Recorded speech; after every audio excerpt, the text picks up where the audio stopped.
you want birthday Howell, birthday Howell, birthday Howell Shai, birthday Howell, birthday Howell, birthday Howell, birthday Howell Shai, birthday Howell Shai, Hashem, Rakah, of course, giving all praise and glory to Yahweh, Hashem, Yahweh, bless you in the name of the God and Son, Yahweh Shai, in the name of the Spirit, Holy of the Holy Spirit. Of course, giving double lines to our elder apostles, a great millstone who we all. Peace and salutation, into the election. Check the stream. All right. We're the great millstone Plaintables, Plaintables camp. All right, located here in the city of Philadelphia. And hey, we prophesying the downfall in which we're in. We're in the downfall already. So, you know, we're seeing everything just pieced together in prophecy and such in this select measure of Yahweh Hashem Shai. All right. So we just gonna go in the spirit. So right now, as we're in West Philly and such, and you know, it looks like they got like some big look like a political rally or something like that. Maybe like you know, to pretty much seduce all the people to go out and vote, you know, for a particular candidate. You know, as we know, mostly of I think Philadelphia in general is mainly a Democratic place and such, city and such, and you know, in these times they've been really rallying for you to get behind these various candidates. But as we do know, none of these damn candidates are really for us, and this system is obviously controlled. All right, it's controlled by Esau-Edom, who's the opposition of the whole world and such, and you know, us as Yasha'Allah, as Israelites, we have no reason to really participating within any of these elections at all. All right? Which I think we'll get the scripture, I think it's in Deuteronomy. We talk about if we have we are the... Not to set a king over you, not the people. Yeah. Yep, we'll get that precept. Not of another people, was it? King over thee? Let me see. Yeah. That's not of the children of thy people or something like that. Yeah, thou shalt not set a stranger over thee. Yeah. That's what it says. Got it? I'm not sure if it's like I know that. Stranger over there, it should come right up. Yeah, Deuteronomy 17 and 15. Yep. Deuteronomy 17, verse 15. All right. Thou shalt in any wise set him king over thee, whom thy Lord, thy power shall choose. Run from among thy brethren. Oh, Slocky. Start, I think maybe a bit above. Yeah. Yeah, start a bit above. Yeah, Slocky. Start at verse 14. Yeah, go on. Deuteronomy 17, verse 14. When thou art come into the land which the Lord thy power giveth thee, and shall possess it, and shall dwell therein, and shall say, I will set a king over me, like as all the nations that are about me. Right? Verse 15. Thou shalt in any wise set him a king over thee, whom the Lord thy power shall choose. One from among thy brethren shalt thou set king over thee.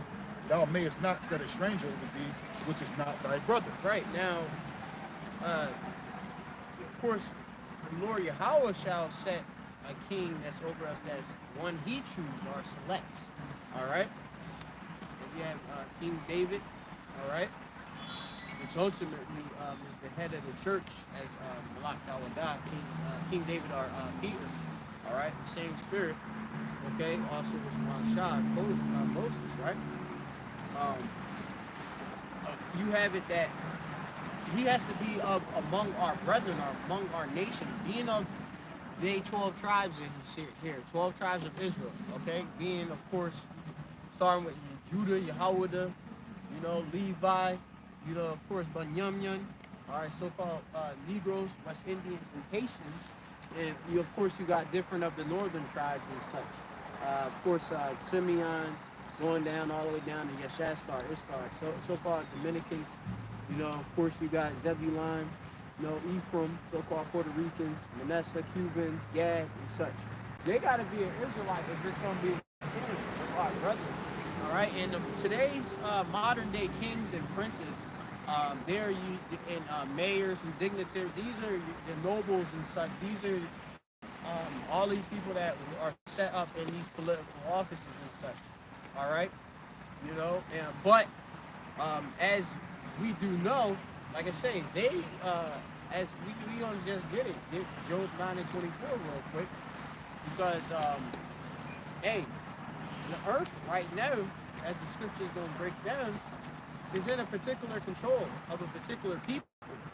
All right, so the author is gonna read it, and then go. Job 9 verse 24. All right. The earth is given into the hand of the wicked. Right, the earth, all Aratazai, all the earth, Aratazai's earth is given, all right? It's been put in the possession of, all right? Go. He covereth the faces of the judges thereof. Right? Oh, read it again from the Rosh, trying to talk, Nah, Job 9 verse 24. All right. The earth is given into the hand of the wicked. Yeah. He covereth the faces of the judges thereof. Right, and so in the hand of the wicked. Now, the wicked obviously is a particular people, okay? Which is Esau, Edom, all right? The wicked, they are known as the border of wickedness, as you read in Malachi, all right? They are the wicked on earth, all right? They come after the energy of Satan, or after the workings or energy of Satan, all right? And they don't have our interest, best interest at hand and such, okay? They're into exalting their own people and their own, obviously, rule, okay? And that's why you see the oppression of our people. And it's so heavy now that the seduction that's with these different, these politicians, they're making different, different various agendas to kind of pull you Jake back in, because a lot of you Jake seen that this political system ain't for you. You know, you like seeing like, man, fuck this voting shit. You know, this ain't doing nothing. They do passing whatever laws they want to do, you know, and they're doing what they want to do, which they are still, but all of this where they kind of trying to act as if we join in hand with you, that's nothing but a deception. You know what I mean? Because they're right there behind their back, got a secret agenda to cut you and kill you, Jake. All right? And you Jake, like I say, y'all gonna see what's gonna happen in these times and such when, like I say, with the next whatever's gonna go on with the next batch of leaders and stuff that's coming in and out. All right, what's gonna happen and such. All right, all this BLM, you know, Black Lives Matter and such, you know, and having all of this, like we're all in a union and such. That's a bunch of confusion, and that's Babylon. All right. So finish off with that and covering the face of the judges thereof. Read that bit and continue on from there. All right. He covers the faces of the judges thereof. Right. Which the wicked have done that. They have covered the face of the judges thereof. The Israelites, starting of course with Yahweh Shai. All right. He is the only begotten Son of the Heavenly Father. All right. And then of course on down, of course you got the other Shaphatim or judges. All right. Being of course Israelites. Okay. So-called Negroes, Latinos, and Native Americans. When you see most of these different figures out here, most of them are Edomites, okay? That's controlling and running things. Yeah, that's running things out here. You know, because remember, it's been given unto the hand of the wicked. And even if you have some of our people within that system, they still gotta go and bend to that, of course, that tune. Yeah, they're trying to keep Esau, Edom. Okay, Jake can't say, okay, well, we're gonna pass reparations and stuff for everything. I don't think it's Esau nothing be like, else. hell no. That's my money. These Jake ain't get none of that money and stuff like that. They don't see themselves as guilty. All right. Yeah, go on. It's not where and who is he. And if not, and who is he? Oh, yeah. Right? If the wicked ain't the Edomites, who would it be? I mean, come on, I can see that the Esau Edom is the most wickedest person on earth. Okay? This whole beast system is evil and wickedness and such, you know what I mean? Because like I said, you got it now, like I say, this place is really super duper like over sexualized and all alphabeted, all these different genders and all this freedom and such. It's too freaky out here and stuff, man. And it's like I don't like it. I hate it. And of course, those are the hopeful elect. They hate it. All right, but you know, a lot of these Jake, like you said, this is Jake. Look, they got processions and such. You know, for particular leaders and you know, a lot of y'all are look like you see that they got black stars and such. It's all demonic. You know, what's that? They say Shapiro, David, PA.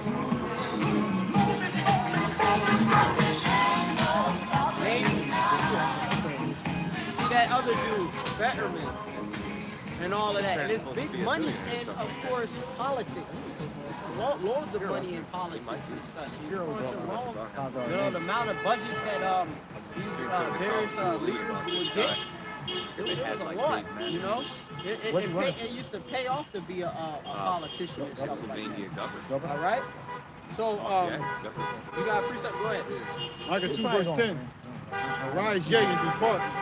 This is not your rest. Right. So it said, rise and depart because this is not our rest, and it is not our rest. All right, y'all talking about go to vote and such.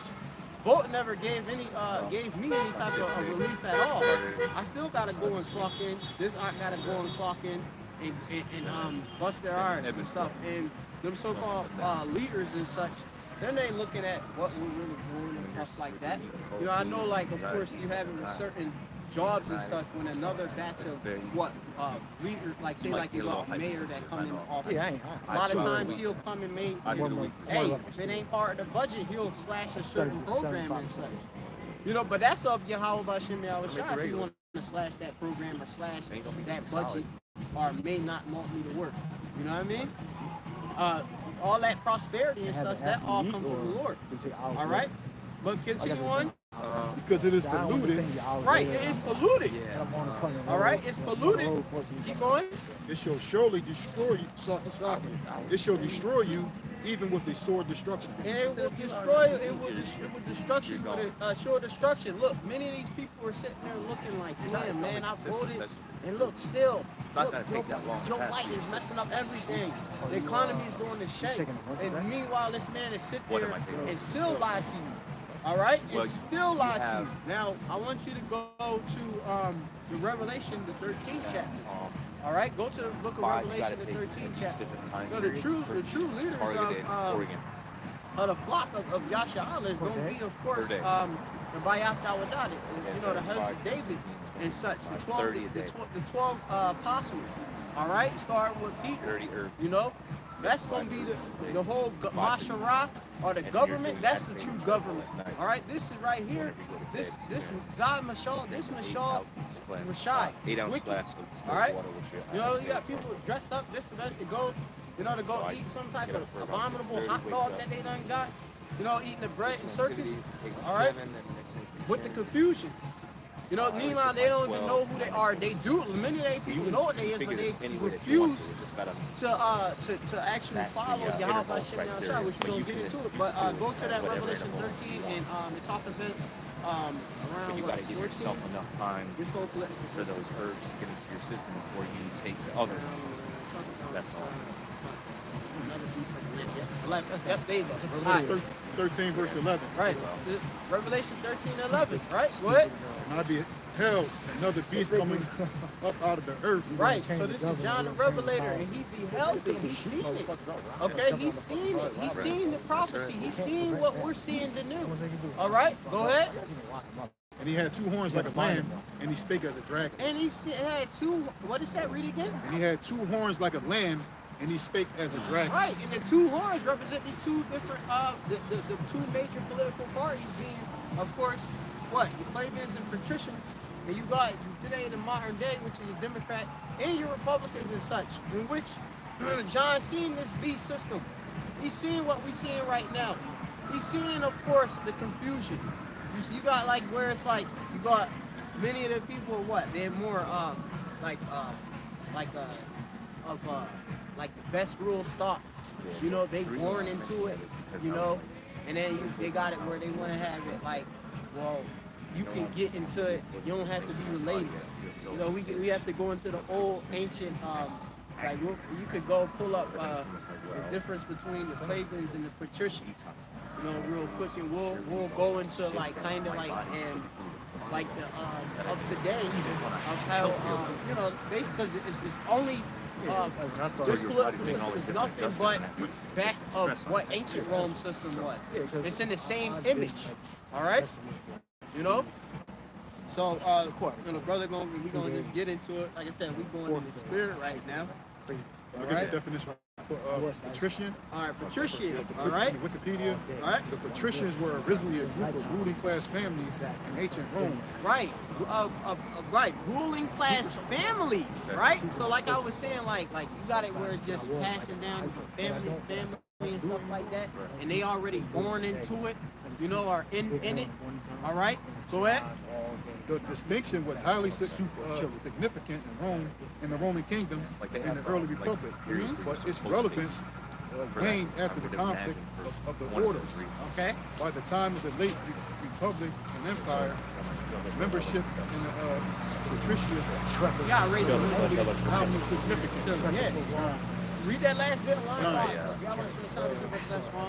Yep. You said wow.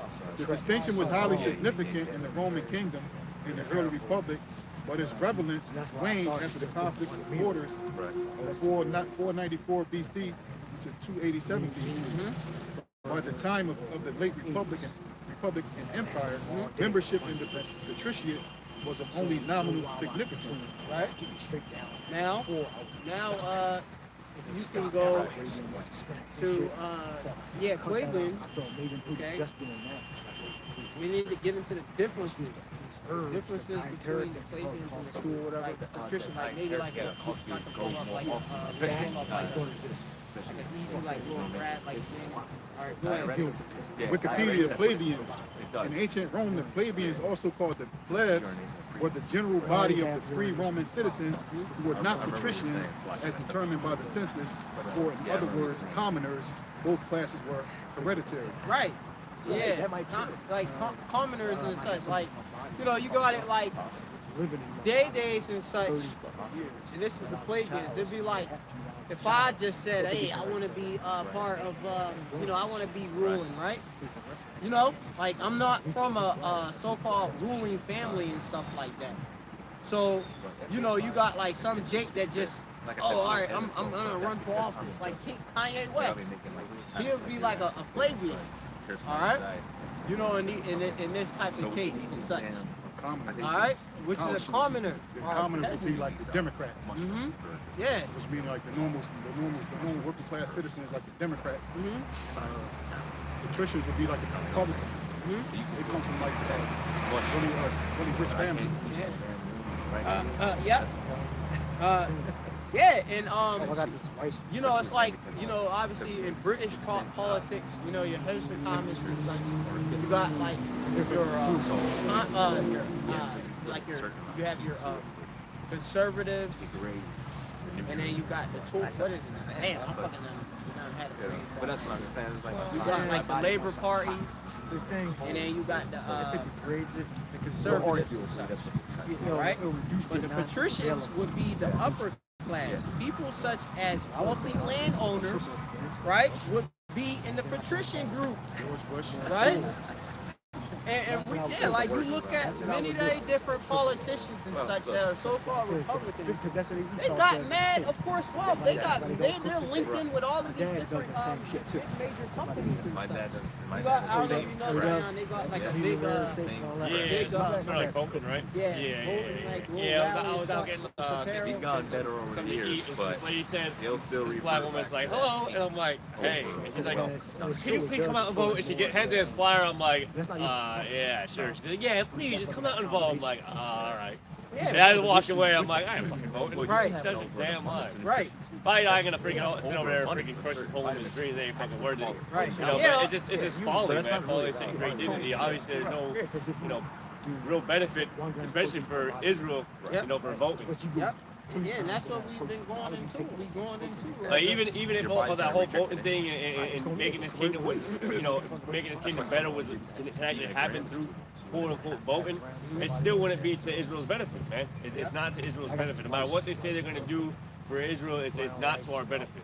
Yep. I just remember the kingdom was made and set up to be a punishment to us. So we shouldn't be here looking at who we can get in anybody we get in office to make our punishment better. Yeah. Listen, we're trying to get the new heavens, the new earth wherein dwelleth righteousness. We know there's nothing but wickedness that running rampant. But I figured that much about that fucking vote. Right, and like the heavens represent the rulership, man. We want the new rulership. And we're like crazy, like, oh, things will change if you just get the right people in office. You mean to tell me all these years we haven't got the right person in office, things are still fucked up? Like, get out of here, man. Yeah, it's, like I say, it's just like look at the Air Force, like. Dude, like you see it, and it's like sometimes they like try to praise because you had back in of course in ancient Rome and stuff, you had leaders like for example Septimius Severus, you got even other leaders and such, warriors and such, were actual warriors and such, military backgrounds and such, and you have the same thing and stuff, you got people, they want to of course get in the office that have of course different backgrounds, in military and such. Okay. First of all, the scriptures say, scriptures say that what manner of persons ought you to be. Well, seeing that these things shall be dissolved, what manner of persons ought you to be? All them people over here don't have the mindset that all this shit is about to be dissolved. Yeah. They don't have that mindset. They think that this America and Esau's rule is gonna reign forever. Yeah, and it is it's being dried up. All this stuff is getting dried up. Talk about let's rebuild Philly and all stuff. Let's rebuild back Philly. We know that this shit gonna be dissolved. So like, ain't no building this place back. Like I got this particular so-called leader at my job. He wants to build up this city and such, bring it back. But this place is opioid ridden. Crime has been infested.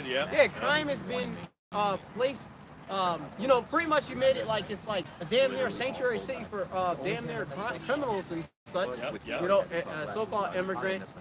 Blow it up. It's about to be this whole city about to be just a fucking criminal district. That's it. Criminals come and just kill each other. Yeah. Man.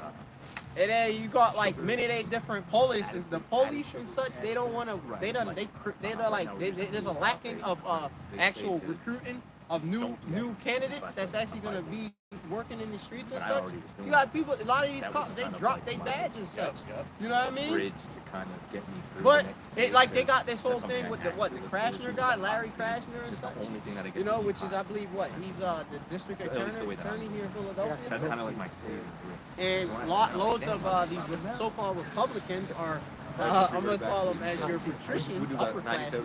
They're against this mug. They got all on the different lawns and such. And we're going to have to get into division precepts too. That's a kingdom of divided. Yeah, you got, they got, they openly, fire crashing here and stuff like that. They think that the chick, what's her name, Outlaw, she's doing, this place is just going to shit, niggas is just stealing shit every day and riding and crashing and dirt bikes and wheelies. And there's a bunch of confusion out here and stuff like that. You know what I mean? Hustle, drugs, sex, prostitution, everything. This place is shite, man. And like I said, a lot of these Republicans, they're pissed. Loads of these Republicans are pissed. And also, like I said, you got these so-called Democrats, they're pissed too. Our slaves, they're pissed too. And they have no damn sense of what's really going on, what the Lord is bringing on. You sitting there trying to vote in another person in a party, the Lord's bringing down the whole system. He's bringing down the whole fucking leg. You know what I mean? Which is this this last leg of the Roman Empire. All right? So, we got the kingdom divided into itself. All right, but I'm gonna make this other point, right? So the plebeians would be your lower class, right? Which would be normal people, so-called normal people of Rome, right? The separation meant that they would be completely separated. Showing you, of course, also that this is the same system over again. Because you had the separation back then, and you had the separation the new or now. All right?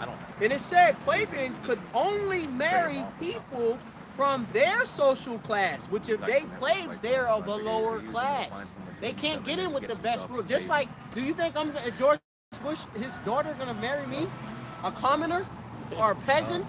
Right? We call it like commoner and such, or a Ned, as they say in Scotland. They call them Neds and such. You know, regular. You know? No, not at all.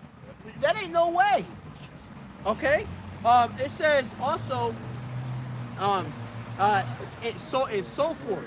All right, and then we gonna go more into some more things about things and stuff. Yeah, as it say, plebeians were commoners, just like I say, in Rome, and had the highest population in society, right? Because they're the general mass public, people of a low class, the masses, right? They included merchants, farmers, and craft workers. Yeah, you have to have a lot of them, right? And you can't have them be the wealthiest. You gotta have them be the lower class people. Right. You know, that keeps the upper class, you know, basically rich. Yep. It says to gain more wealth and power, the patricians, which would be what, your upper class, took plebeians' land, right, and hired slaves to work it. Okay, the plebeians almost left Rome to find their own society, but the patricians needed them, all right, for the military power.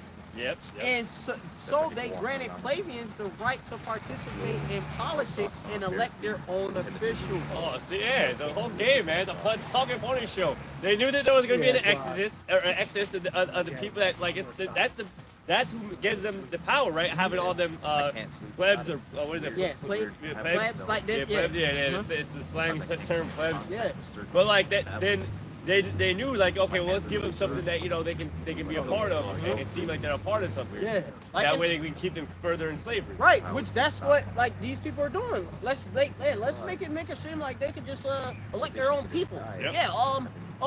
This dude, the trash guy, he can be in there now too. He got some good ideas. Yep, and he's for you people, and that's the thing too. Like they'll get behind it. They'll feel like, oh, that this has changed, and that they're going to be for this little guy. And they ain't for the fucking little guy, man.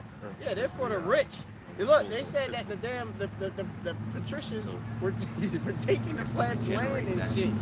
They're basically exploiting their shit, man. You know, a good example of that is that this episode of Black Mirror with the dude. Basically, he was you know, the guy who basically they had the little avatars, and he was like running the bike and all that. Oh, he was trying to go against the resistance. Yeah. And then basically at the very end of it, he just ended up being part of the resistance. They seen him as a good example to, like, basically the upper echelon, the upper elites were like, you know what, we can get this guy up there, and we can get more people to back him, and that will actually give us more power. And he didn't realize that he was going right into And then once he finally got to that level, and, you know, he had his own little show and his own little set, he was just like everybody else. You know, still confined, while the big dogs they in the background. Yeah, still in the background, living real life, living lavishly. You know, and they used him to live more lavishly, and all those people were backing him up and saying, yeah, you know, like cheering for him. And that's exactly what happens there. Like, they get the underdog kind of thing, and you know, that they feel like he's for, you know, the people or whatnot. Get also a gift toward the heart. I got that precept on the way too. Oh yeah. Let me read it. Okay. I think he got the same one. You got the same one? Yeah. I got Mark 3 and 24. All right, go ahead. Mark 3 verse 24. And if a kingdom be divided against itself, that kingdom cannot stand. Verse 25. And if a house be it said, read it again, slower. All right. Mark 3 verse 24. And if a kingdom be divided against itself. Right, divided meaning to be cut. All right, divided, cut asunder and such, you know, partitioned and all. Okay, which one side, left side, left and right side. Yeah, you got a hard left. This is the right, far right. Far right. You know, Democrat, liberal. Yeah. These liberals, conservatives and such. Right. That's division. Okay. Read. That kingdom cannot stand. That kingdom cannot stand. It can't be standing. It can't continue either. You know, because. And like I said, somebody believe in this, have this opinion. This other person got this opinion. You pull in two other ways. This shit gonna fall apart. It's gonna crumble. All right, because like I said, y'all not you're not unified. When the Mashra Shal Yashal, the government of Israel be established, that government is going to be what? That's going to be a complete government with no division under Yakalba Page. Well, All right? that's why they calling people who are standing on principle radicals. Right.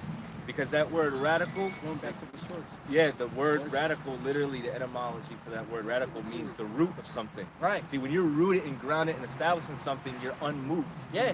And if you're not able to be moved and you're firm in your purpose, then this man don't have no control over you. That's You're right. not able to be manipulated. Exactly. See, these people on this different sides of the political spectrum are able to be manipulated. That's what that has been caused to do, to manipulate you. Because essentially, it's controlled opposition. Uh-huh. I don't know if y'all already mentioned it, but it's essentially two wings to the same bird, or two sides to the same coin. Yep. But Yeah. they need that in order to have that divisive, or division rather, for the purposes of control. Yep. That's why we're called radicalists, all right, or being radicalized, because we're firm in a purpose. We've been rooted in something, so we're not easily, all right, manipulated, All right. and that's a problem. All right. That's why this umbrella of this idea of extremism and radicalization is actually quite a big umbrella, All right. right? Whether they're claiming white supremacists to be radicalized, conservatives, all right, who go a particular way, Yep. or what they call BHI, Black Hebrew Israelites, All right. right? And under this Poverty Law Center, Southern Poverty Law. Yep. Southern Poverty Law Center, they've considered us to be radicalized. Yeah. But when you go to the actual root of the word, it actually means root of Right. something. Exactly. You know, that's when we grounded in. You know? Which, in other words, what I gather from that, what I extrapolate from that, is that Esau's using that terminology because that's his opposition. Anybody who is planted and firmly planted in their reasoning, purpose, right, and belief, that's a problem for him. Because again, that means he can't control you, he can't manipulate you. Right. Yeah. Remember, you see how fickle people are. Yeah. You like these people. Like Tossed to and fro. you could just give them. Many of these people, they come in there to eat. Right. Right. And like sometimes, like a lot of these, remember these things be funded and such. Entertainment. Oh yeah. Right yeah. at circus. Let's just feed these people with some good rich food. All right, hot dogs, some hot sausage, you know, whatever. You know, Yeah, a bouncy house for the kids. yeah, like bouncy house, you know, just to get some entertainment and fun and such. Meanwhile, these people are gonna so-called vote, right, or give up their money and sponsor and such these different politicians, which these politicians are not for your interests at all. All right, they're working for the actual elite. So these are low-level dignitaries. Really, fuck them. You know what I mean? Look, look. They gave many like you know, you got different governors. Like I think that dude Shapiro, that thing running for the whole governor and stuff. Is it Spearless running for governor? Yeah, I think that's what. And then that's what Fetterman? Yeah, they got. Remember with this whole pestilence outbreak, just to highlight one big division, the so-called president gave it. All right, this is all for you guys within your governor or your state to manage this pandemic. Meanwhile, they still was pushing down different guidelines and making them mandatory, but then the different states within the so-called union, all right, were rebelling. You know, Florida and Texas being two of the main three states that, you know, have more free leeway and such, going against a lot of these different, you know, unrighteous decrees or decrees that limit you with this whole pestilence, you know, outbreak and stuff. Many people, like I said, they wanted to wear masks, so they would go to places like, you know, Florida, Texas, you know, and be in with them different politicians and stuff like that. Go Brandy, you know, you know. So They're doing in the Delaware. division is here. Rally in Yeah, Delaware. yeah, right. You know, the division is here. Okay. Before that, they're gonna be over or something. What you got? All right.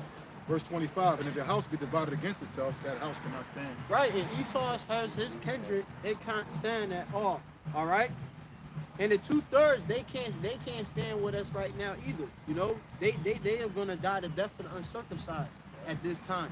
All right, you don't see us being unequally yoked with unbelievers. You lead them 2/3 to go over there and go eat, you know, sausage sandwiches and say, oh, I'm gonna vote. And meanwhile, we focus on the kingdom of Babylon, the great falling, and continue to work out salvation up with fear and trembling. All right, and stay evident to the various confusion and enticement, seduction, you know, to open our minds up, you know, into thinking that a fucking man right here that is an Edomite or whatever working in this system is going to deliver us somehow out of oppressive state, you know? That's not happening. We need Yakalba Page. That's our deliverer. That's our redeemer. Okay? Done. You got something else? Yeah. All right, go ahead. Jeremiah 51 verse 8. Babylon is suddenly fallen and destroyed. Howl for her, take bond for her pain. Right. Which, like I say, this place, like I say, is ultimately going to fall completely, you know, with Yakalba Page bringing down this kingdom. But the Lord, Yakalba Page spiritually is bringing this place down, you know, and using even many political devices of, like I say, this whole, people in their opinions and such, you know, all right, I believe in, like you got pro-abortion, pro-life, you know, for certain people, like certain candidates, certain parties stick for that. All right, well, you're going to be with him? All right, oh wait, we're all pro-brown and pro-black, you know, go with us, you know what I mean? Lord Yakalba Page, he also controls the left and the right. He controls the division in the heart of kings, as it tells you in Proverbs, which I got that, where a brother can also hold that too. Proverbs that the Lord, the hand of the, basically the mind of the heart of the kings and the Lord's, and he moved it. You can hold that too, but keep going. We'll start from the top. Jeremiah 51 verse 8. Babylon is suddenly fallen and destroyed. Howl for her, take bond for her pain. Right.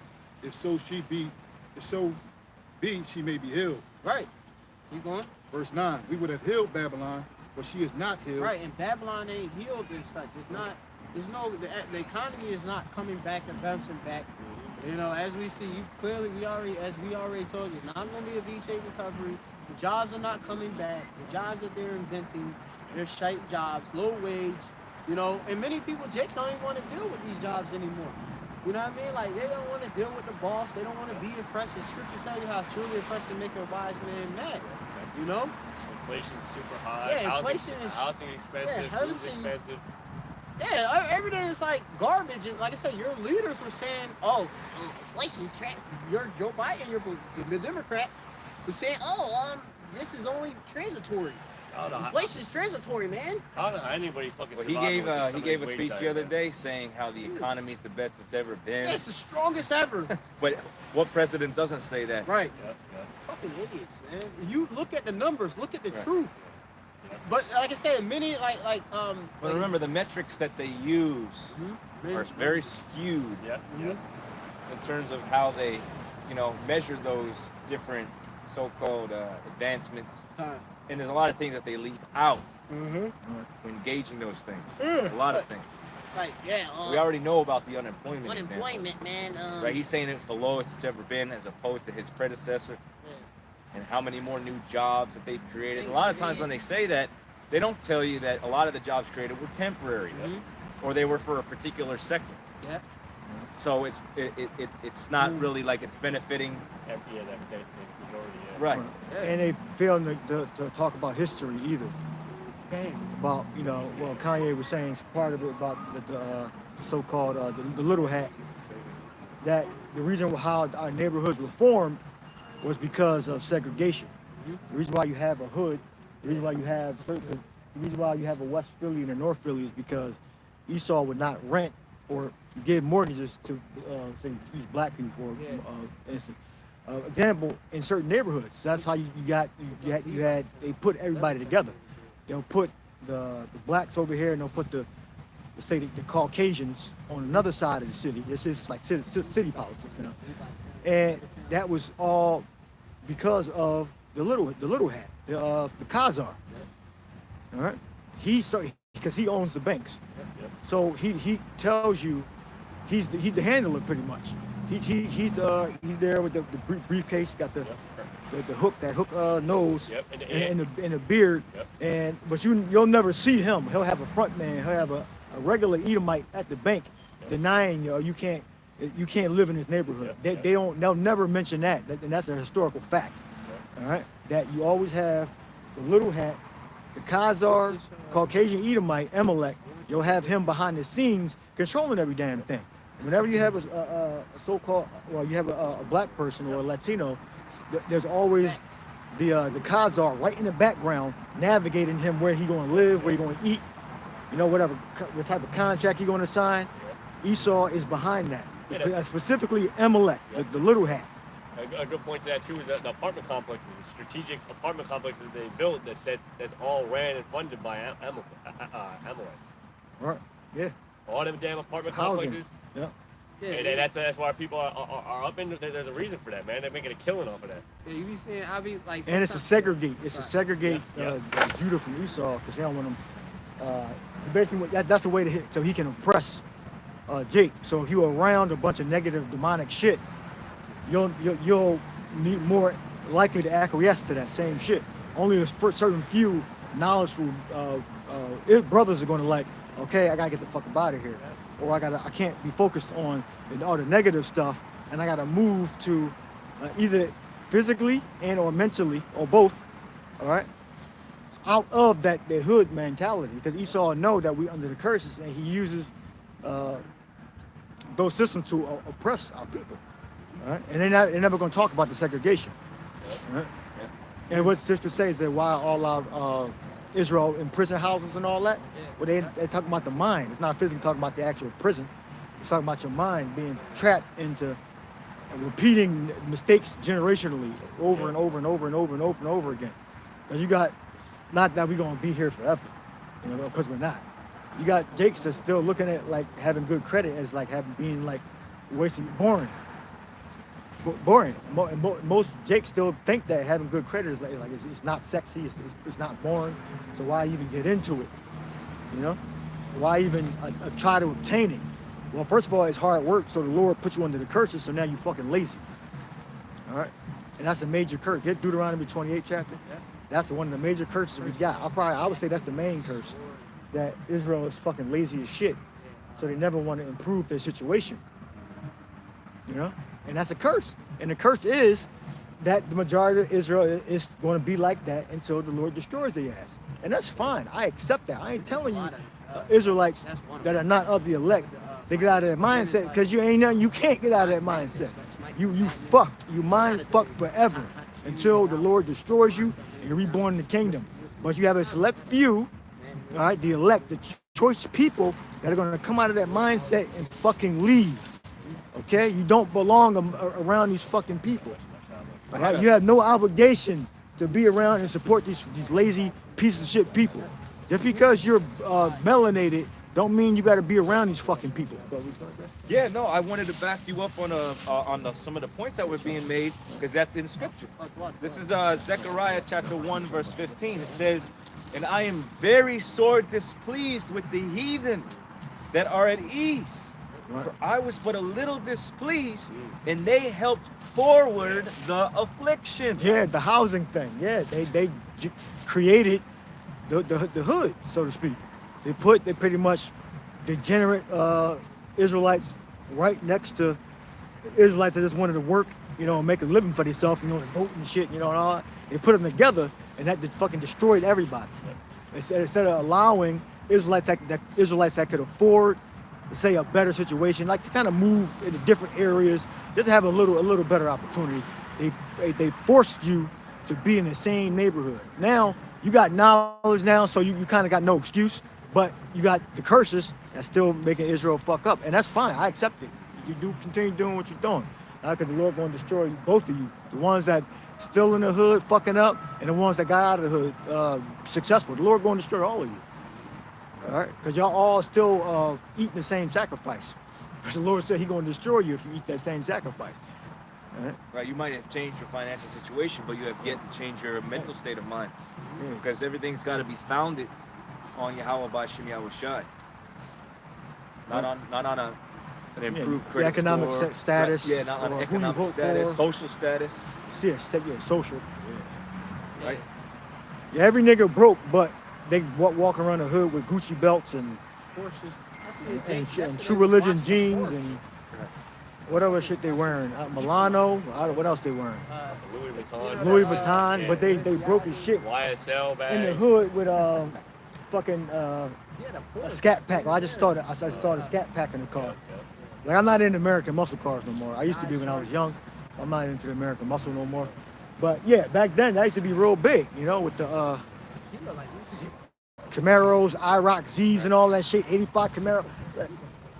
What the fuck is that? No, this is talking. Oh shit! That was You look like you said. like a damn Hamite, man. Motherfucker, he looked back. Yeah. Yeah, like the coach would say, he's not of my tribe. That's a different tribe. Just because we all black don't mean we are of the same tribe. You know, we got different nations within Africa. Africa's not a one nation. It's different tribes in Africa. We're different nations. You know? You want to learn more? You got to tune into this lesson last week. We went into how not every dark nation is the same. And at one time, all the nations of the world were dark. Right. So you got to be able to distinguish between them. Right. Yeah. So you got nations that mix with each other. Arab. I think it's Arab. I think it's how you pronounce it. Okay. Yep. Bring on that scripture. Yo, You got finished a with fact? yours? Well, you said you wanted to bring out the curse. The prison. Yeah, the curses. You brought out the the affliction. read that again. Yeah, this is Zechariah chapter 1, verse 15. It says, and I am sore, and I am very sore displeased with the heathen that are at ease. Okay. For I was but a little displeased, and they helped forward the affliction. And they helped forward it. So you got Wolf in office now, right? Are he the governor, Wolf? Yeah, Tom Wolf. Tom for, Wolf? Governor of Pennsylvania. Yeah, and then I guess he's gonna be running up against Shapiro. Oh, And I don't know if he's stepping down or he running against him. I don't know. Salaki. Yeah, look. I just want to read this in the NLT, man. Baba Bashad, this is Zechariah 1 and 15 again. But I am very angry with the other nations that are now enjoying peace and security. Think about it. Yeah, They're in peace their and security. peace, they're in their security, they're in their kingdom, right? They got the resources of the world, right? These other nations have become rich through, through America. Yeah, Right. and through the hood too. Opening up stores in, Right. in the hood, taking the money out the neighborhood and all that. Right. Right. Their profits are dependent upon the consumerism, and Jake is a large consumer. You know. They don't make proper investments. They consume. That's why again you say They want you the got niggas that are black broke, vote. but they Black over vote, here talk about. buying shit that they don't need, Right, buying yeah. somebody's last name Yeah. and wearing it.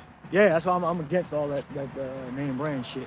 But they exactly buying somebody's last name and wearing it. Yeah, Tommy That's crazy, Hilfiger. man. Yeah, Louis Vuitton. Yeah.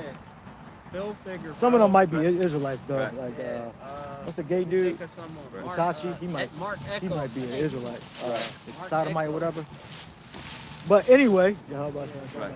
Mark Echo. Anyway, you know, who's benefiting? You know, Esau's still benefiting. Even if Right. Esau, Jake owns the company or the face of the company. Well, Kanye was talking about the white companies with black faces. That's nothing he was Yeah, saying. the financiers are still the ones that are able to allow these things to be marketed Yeah. and And then they don't own 100% of the company. They have shareholders That's and right. percentage of the companies That's they sell to other people. A lot of them are crypto Right. secret little hats. Right. You know, you don't never know who owns the company. right. Because you might start off owning the company. It might be a black-owned company or Right. Italian-owned company that's like Southern Italian or whatever. But really, though, Milano, the whole nation was conquered by Moors, not just Sicily and Southern Italy. Right. The whole country or most of the country, not just southern part.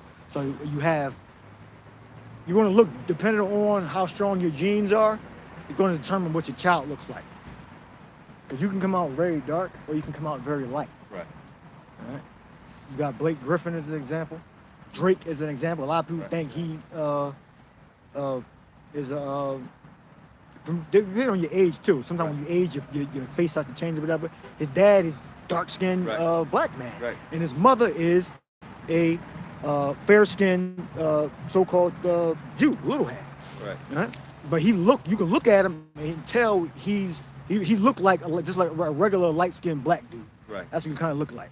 He might look a little Latino at certain angles or whatever, but you can tell by his swagger and how he rap that he's Judah. All right.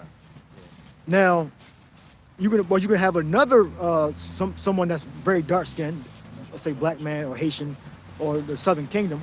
All right. They'll have a child with an Edomite woman, and the child will look like an Edomite, like Blake Griffin child. Well, that's the second generation, really. But Blake Griffin child, as his father deluded, his spirit is still loyal, Right. Haitian. Right. Right? No matter what he looked like, but you can see him over the years, it's starting to change how he looks, how the body looks. All right, so don't judge a book by its cover. Yeah. Also, I want to say about the whole, back in, like, you might like, for instance, like Kanye West, like you might buy Yeezys because it's a black owned. Kanye West's children. I forgot. I don't even know what his kids look like. But yeah, Kim Kardashian's fair skinned woman. Yep. His children, I don't even know what they look like. They're probably gonna look like Puerto Rican or something. But go ahead. Well, say what you're gonna say. I was gonna say like you try to like a lot of these guys, like a lot of people will try to fund like black owned businesses, right? But like the thing is like the company I work for, like they promote black owned businesses, Hispanic owned businesses, but like it's a department store kind of basically, right? So like who's really getting the money? So like you might be a black owned business and all they see is I can make more money off of you because that's what's going good, right? Like the face like organics, right?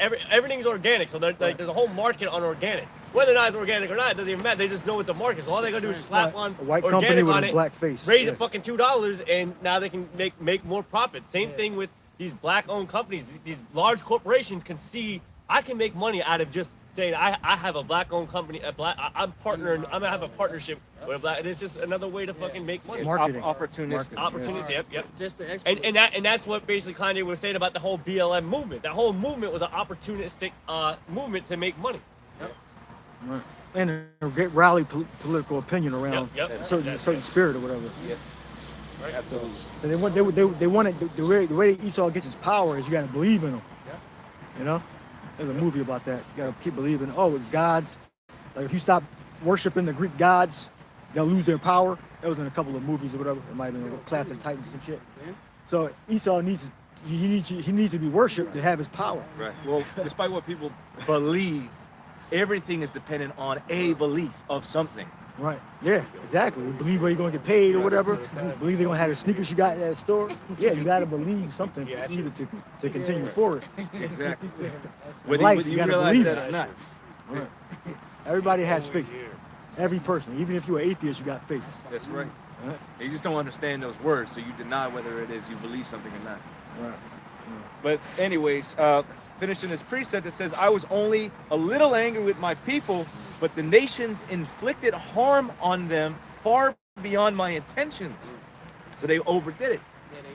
Because it's just been a constant state of oppression, affliction. Right? That's why the Lord said to this man, his mercy is cruel. Because this man is literally merciless. All right? He's merciless. All right. Okay. Everything is a trap, is a snare. Yep. There's an ulterior motive behind it. Everything that you could think of. It's control. Yeah, that's why it's so hard to be an independent artist. It's harder. You got to be 10 times better than if you get marketing from a machine. Because they want control. Because when you sign, they take control. They take control of your name. All right? Your name is, I believe Kanye was talking about that too. Your name is owned in perpetuity. Yep. You know? Like you'll have like the Jimmy Kimmel show. If your name is on the show or in a major network, they actually own that name. So if you start another company, right? No, Dave Chappelle was talking about that. Well, one of them was talking. But yeah, you can't. If you use your name, you have to change the name of another show. You can't have the same name. They copyright your name. The proof of that is in the World Wrestling Entertainment industry. Oh, WWF. WWE. Yeah. They trademark or whatever the names, and if you wanted to go to like a different wrestling company, if they own your name, you can't use that either for stage presence or anything. Right. Now there's some. They have to release now it there's too. some They that have to sell it to you. Right. Yeah. There's some entertainers, let's call them, or professional wrestlers, whatever you want to refer to them as. They have contingency so that they're able to carry that as an entity. Because basically, it's an entity. LLC. Yeah, you're forming an entity. Even if it's your own name, your own brand, your own persona, because it's you under contract, they own specific rights to your own character. Even though it's your own individual person. Which proves ownership, that's a form of slavery, really. Because if you can't take that with you. Stage name, yeah. Jay-Z, Drake, right? Whoever he signed to, depending on his contract. Depending on his contract, but that's a big thing in that WWE That's why a lot of them they go through those different name changes. Kanye West the Yay. Yeah, because he's trying to own his name. Yeah, because basically Oh, Kanye. well, there you go. That's another. Kanye West, But that was an yeah, extension yeah. of the point made. I just Yeah. it resonates because it happens in a lot of different industries. You know? Yeah. You'll see certain rappers. Let's use rappers for example. They have a stage name, and then you'll start hearing them use their real name or whatever. Like Jay-Z did it. Lil Wayne would do it. They'll mention their actual name out there. Right. Speculating, they're trying to distinguish Right, between the artist that's copyrighted and the actual person, the artist. So you can still make money under their actual name and their stage name. You know, like Lil Wayne name is no, his actual name. It's Carter. It is. I think it is Carter. Yeah. Sean. Wayne Carter. Wayne Carter is his actual name. Like that, And Jay-Z name is Sean Carter, right? Power. And what's Puff name? Sean Combs. Sean Combs. Sean Combs. And by the way, it was Dave Chappelle. He said he no longer had the rights to his name and likeness because of a contract he signed in the early 2000s. Yeah, Dave Chappelle said that. Yeah. Thanks to your own Dave birthday. Chappelle. Yeah, so he can't have another show called The Chappelle Show. Right. So it had to be called. The So Dave Show. he could probably put the name in there, but it got to be like David Chappelle Yeah. live at something. Got to be something like that. But he can't say Chappelle Show. Yeah, But that's the most. And Common name that people know. depending on the likeness that he brought on the Chappelle show, he might not be able to bring that same type of likeness on his new show because it could be a breach, it could be a form of copyright. Right. Right? Well, he would just have to sit down with other little hats, yeah, you know, yeah. Like in little hats to Marvel. help them. They know how to do it. There was something that I was reading about Marvel. The reason why they went from quantum realm was because it was another entity that was using what they originally wanted to use, which was microverse. They wanted to use microverse. They couldn't use microverse because it was already owned, so they had to use quantum realm as a substitute, right, for microverse. So they were going to So for Ant-Man, originally were going to use They're microverse. originally going to use microverse. That's how it was written. They were going to write it into the comics, but they can't use it because it's already owned. They didn't copyright it Right. in time. Okay. Like a fan name. And so they had to change it to quantum realm, which I actually think is much better, anyways. If you're Yeah. into comics or whatever. That's not way better. Yes, quantum realm sounds a lot better. Has more appeal to it than microverse. Comparing the two. But anyway, that's just another example of how. Control. Yeah. Yeah. So. Yeah, well, about to say the souls of men, the slaves, and all that. But get the curses. Go to the curses he in got the Deuteronomy. curses, and then the other one is But get Revelation. chapter 17 or 18. Deuteronomy 28, verse 28. The Lord shall smite thee with blindness and madness. Blindness and madness.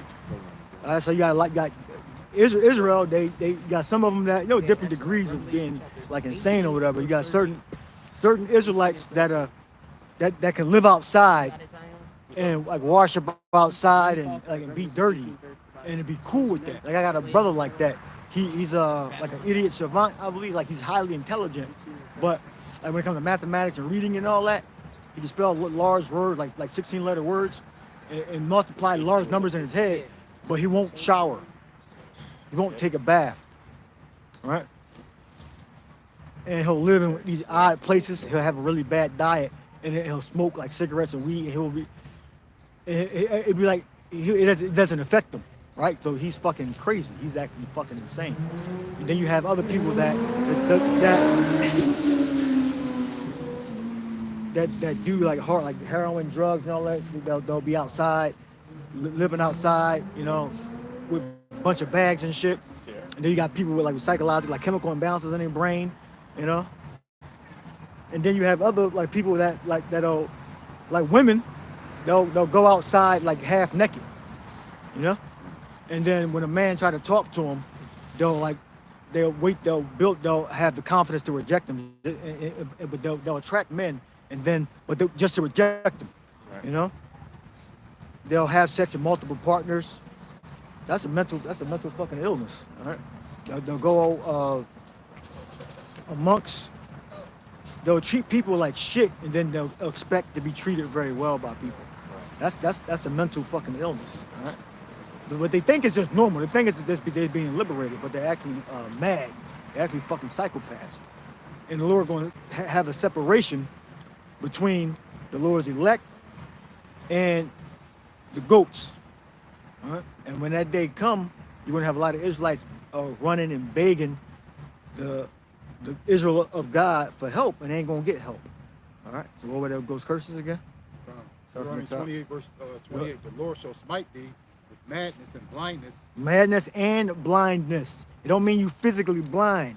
Okay. Most people can see. It's talking about your being spiritually aware of right and wrong. All right. And I mentioned a lot of things. Okay. But it's got to do with being blind. All right. And fucking crazy. Good. And astonishment of heart. Meaning that you ain't never gonna be nothing in life. All right, you're a failure and you're never gonna accomplish anything. All right, and that's what our people are polluted with. That's what their minds are polluted with. Astonishment of heart, failing eyes. Go ahead. Verse 29. And thou shalt grope at noonday, as the blind gropeth in darkness, and thou shalt not prosper in thy ways, and thou shalt be only oppressed and spoiled evermore. Yeah, so you'll have a long work day, even though you can mentally get through it because you have experience now. But that most Israel, they're still fucked up in the head. The only reason we can even sustain the day is because we're spiritually aware. If we weren't spiritually aware, we would be destroyed like the other people. Even though at times, you'll get weak a little bit, but then you got the focus on the source, then that gives you give you your light back. When you take your mind off the source of power, which is Yahweh and Yahweh Shai, that's when you go off. When you get depressed a little bit and make a mistake. But if we had absolute focus, there'd be no way we'll be able to sin. This is why we need a savior. We don't have the absolute laser focus. We're going to sometimes go off a little bit and then get back focused. So if we had absolute focus, we'd be perfect in the flesh. We don't have that. But we're going to get that though. What we have right now is sufficient for our salvation. That's what's important too. All right, what we got right now is sufficient for our salvation. Good. And no man shall save thee. And no man shall save thee. All right, meaning that the Lord wasn't going to raise up like in the book of the Judges. It wasn't going to be like that.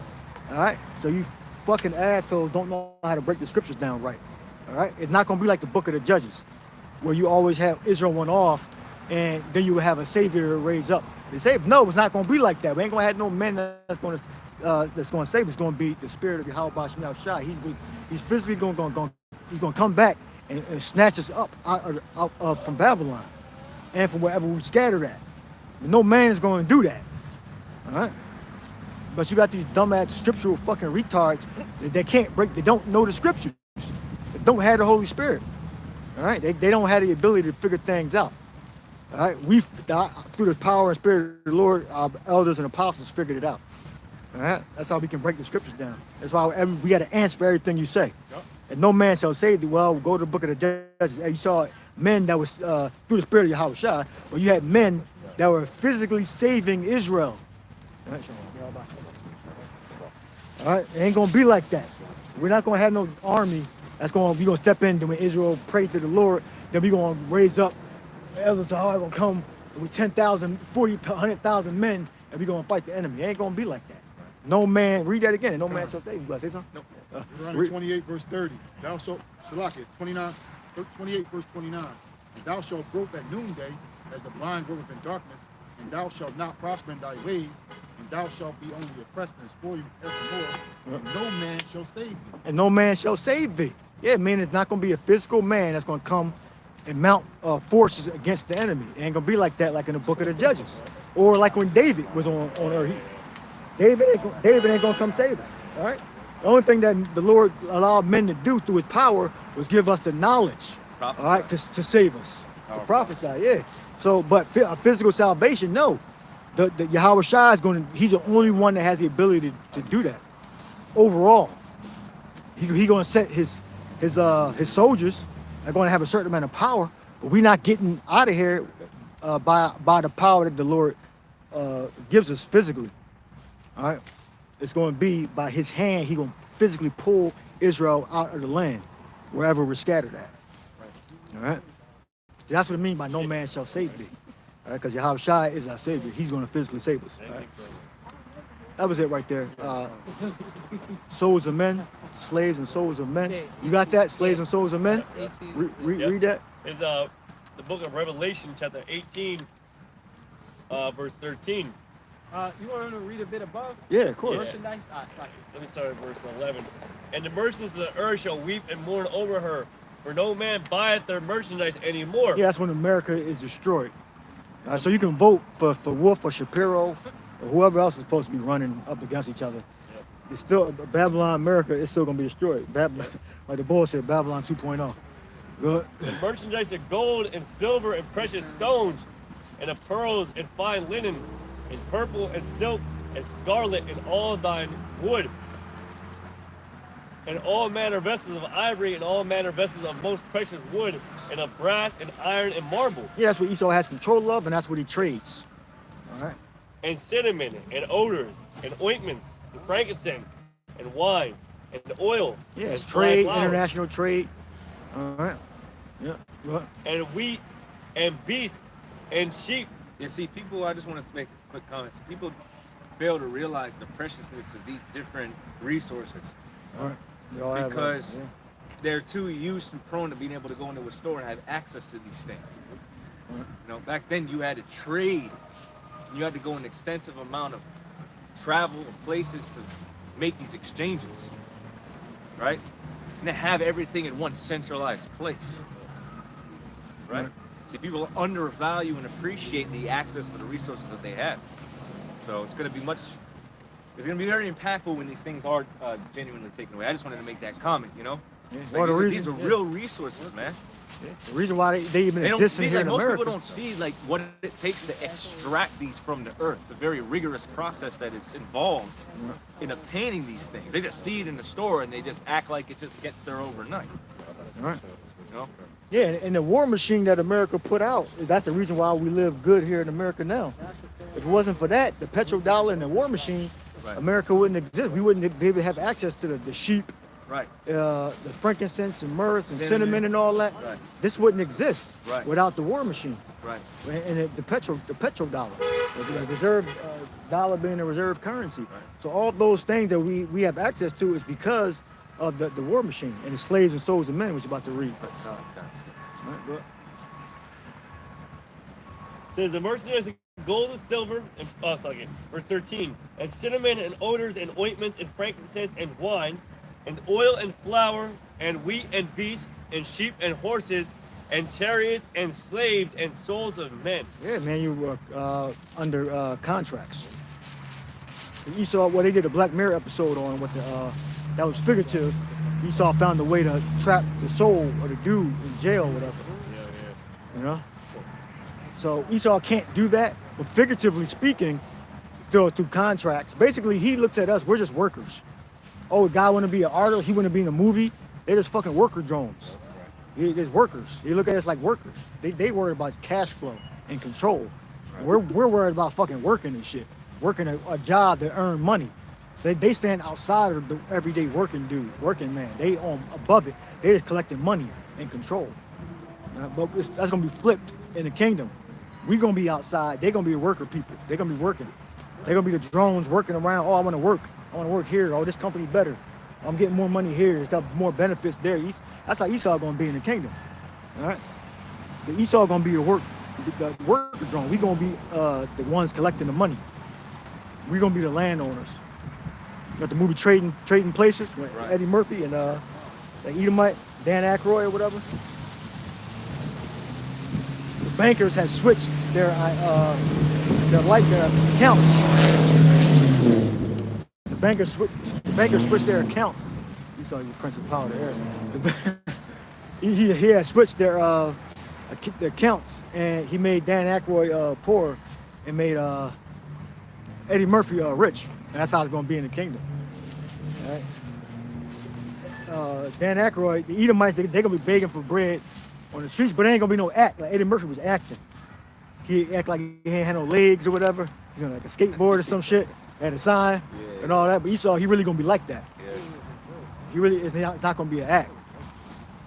For all the evil shit he's done throughout the centuries, he going to pay for that shit. Aaron Russo produced that movie, correct? Yeah, Aaron Russo. Yeah. I think he was a producer or a director. I forget. But yeah, he was an integral part. I believe he directed it. Because the director had the vision control over the picture. Like the producers, they invest their money in a director. Pretty much everything is on the director to get the make the movie come out right, and the cinematographer and all that too. They work, with the director to make sure everything is, music director, composer, make sure the movie comes out perfect or satisfactory. All right. The souls of men. All right. So that's contracts. All right. That's the control. Contracts is control, which stipulates how much money you're going to get and how much money the company's going to get, and how long is that duration going to be, and whether they own your name or not. That's why. And then they could fuck you over too. You have certain artists right now that they don't even give a shit about. That they never come out with an album. They just be sitting there and shit. They be, you get shelved or whatever. And then they start dropping them and shit. Like, come on. So you take a fucking risk. So if you sign with a major company, your ass can just be sitting there forever. And then you helping some other artists get rich. That happens a lot too. Yeah, you be sitting there on a label. Like my cousin was a ghostwriter, and he made a lot of money, but he never was. He said he was supposed to be Music Soul Child. That was supposed to be him, according to him. He's supposed to be Music Soul Child. They actually look alike, whatever. But he got, Music Soul Child got put on, and other guy didn't. Right? He got put into just a writer or whatever, and a creative consultant, So, just because you sign with Esau don't mean you're gonna be successful. All right? He only gonna take who he thinks can be exploited the most. So if he think he can't exploit you, then you're gonna be damn on the side. You're gonna be a ghostwriter. You're gonna be a creative consultant or whatever, or they might just drop you from the label. So just because you got these ambitions, you pretty much got to be like Bobby Shmurda. He broke into the office, started dancing on the table and shit like a fucking coon. Oh wow, you can make a dance and a song. All right, coon. That's the actual like a porch monkey. But a porch monkey is you have them on a porch and they hang around and do funny shit on the porch. All right, Esau loves porch monkeys. All right. You about to say something? So I don't know how relevant it is, but it was directed by John Landis, and it was produced by Aaron Russo. John Landis, I think he might be but I mean, Little Hat. Aaron Russo was a director as well. Yeah, Just on this particular film, I guess he was a producer. Well, yeah, the producers they're basically the money people. Right. The people that have the money hire a director, right. and then they'll make the producer's vision come to pass. Exactly. Sometimes you'll have producer, like James Cameron, he'll be the producer and a director. Right. Or Steven Spielberg be one of the producers and a director. Right. Yeah, I mean, Jake is basically viewed no more than entertainment. Right. That's all. Portsmouth. That's all that they've been, reduced to is entertainment. They don't serve any real purpose outside of that. Right. All right. And if it's entertaining, they can make money Right. for their constituents. And it's not that Jake don't have other qualities, but that's what's, perpetuated. Those are the most popular ones. That's what's perpetuated. They're not looking for Jake to be the model of a superhero or the model of somebody you should look up to in the term of something righteous. That's why a lot of Jakes, when they get into rap, hip hop, or whatever part of the industry that they get into, is because of the other artists that they see. So they look up to them, but they look up to them for all the wrong reasons. It doesn't go really beyond entertainment. Jake should really be looking up to the prophets. Why? Because through the prophets, they're going to gain knowledge and understanding and wisdom that they've never had before, in which will be able to save their life. The things that Jake is trying to acquire in this life is not going to end well for them. It's not going to save their life at all. It's going to be their ruin, their demise. Whether they're pursuing a particular political party, like we said earlier, certain financial or social status, these things are going to be your ruin. All right, because these things are about to be taken away. Everything is going through a massive transition, a major global transition. Right. Well, the Lord said, and if you are not prepared mentally for that, then you're going to be subject to whatever measures are put in place, and you're going to adopt and adapt to these new transitions. You're looking up to where it say meat for the belly, belly for meats. right. If you're looking up to the social economic changes of means of a way to garner, an advantage in this life, that's going to fail you. That's going to ultimately fail you, because Yahushua is going to overthrow this. Remember, he's going to be in the middle. This man that Esau, Edom, he's going to be in the middle of filling his belly, and the Lord is going to. He's going to find himself in straits. It's not going to go according to plan, even though everything is in place to execute said agenda, said plan. It's going to ultimately come undone.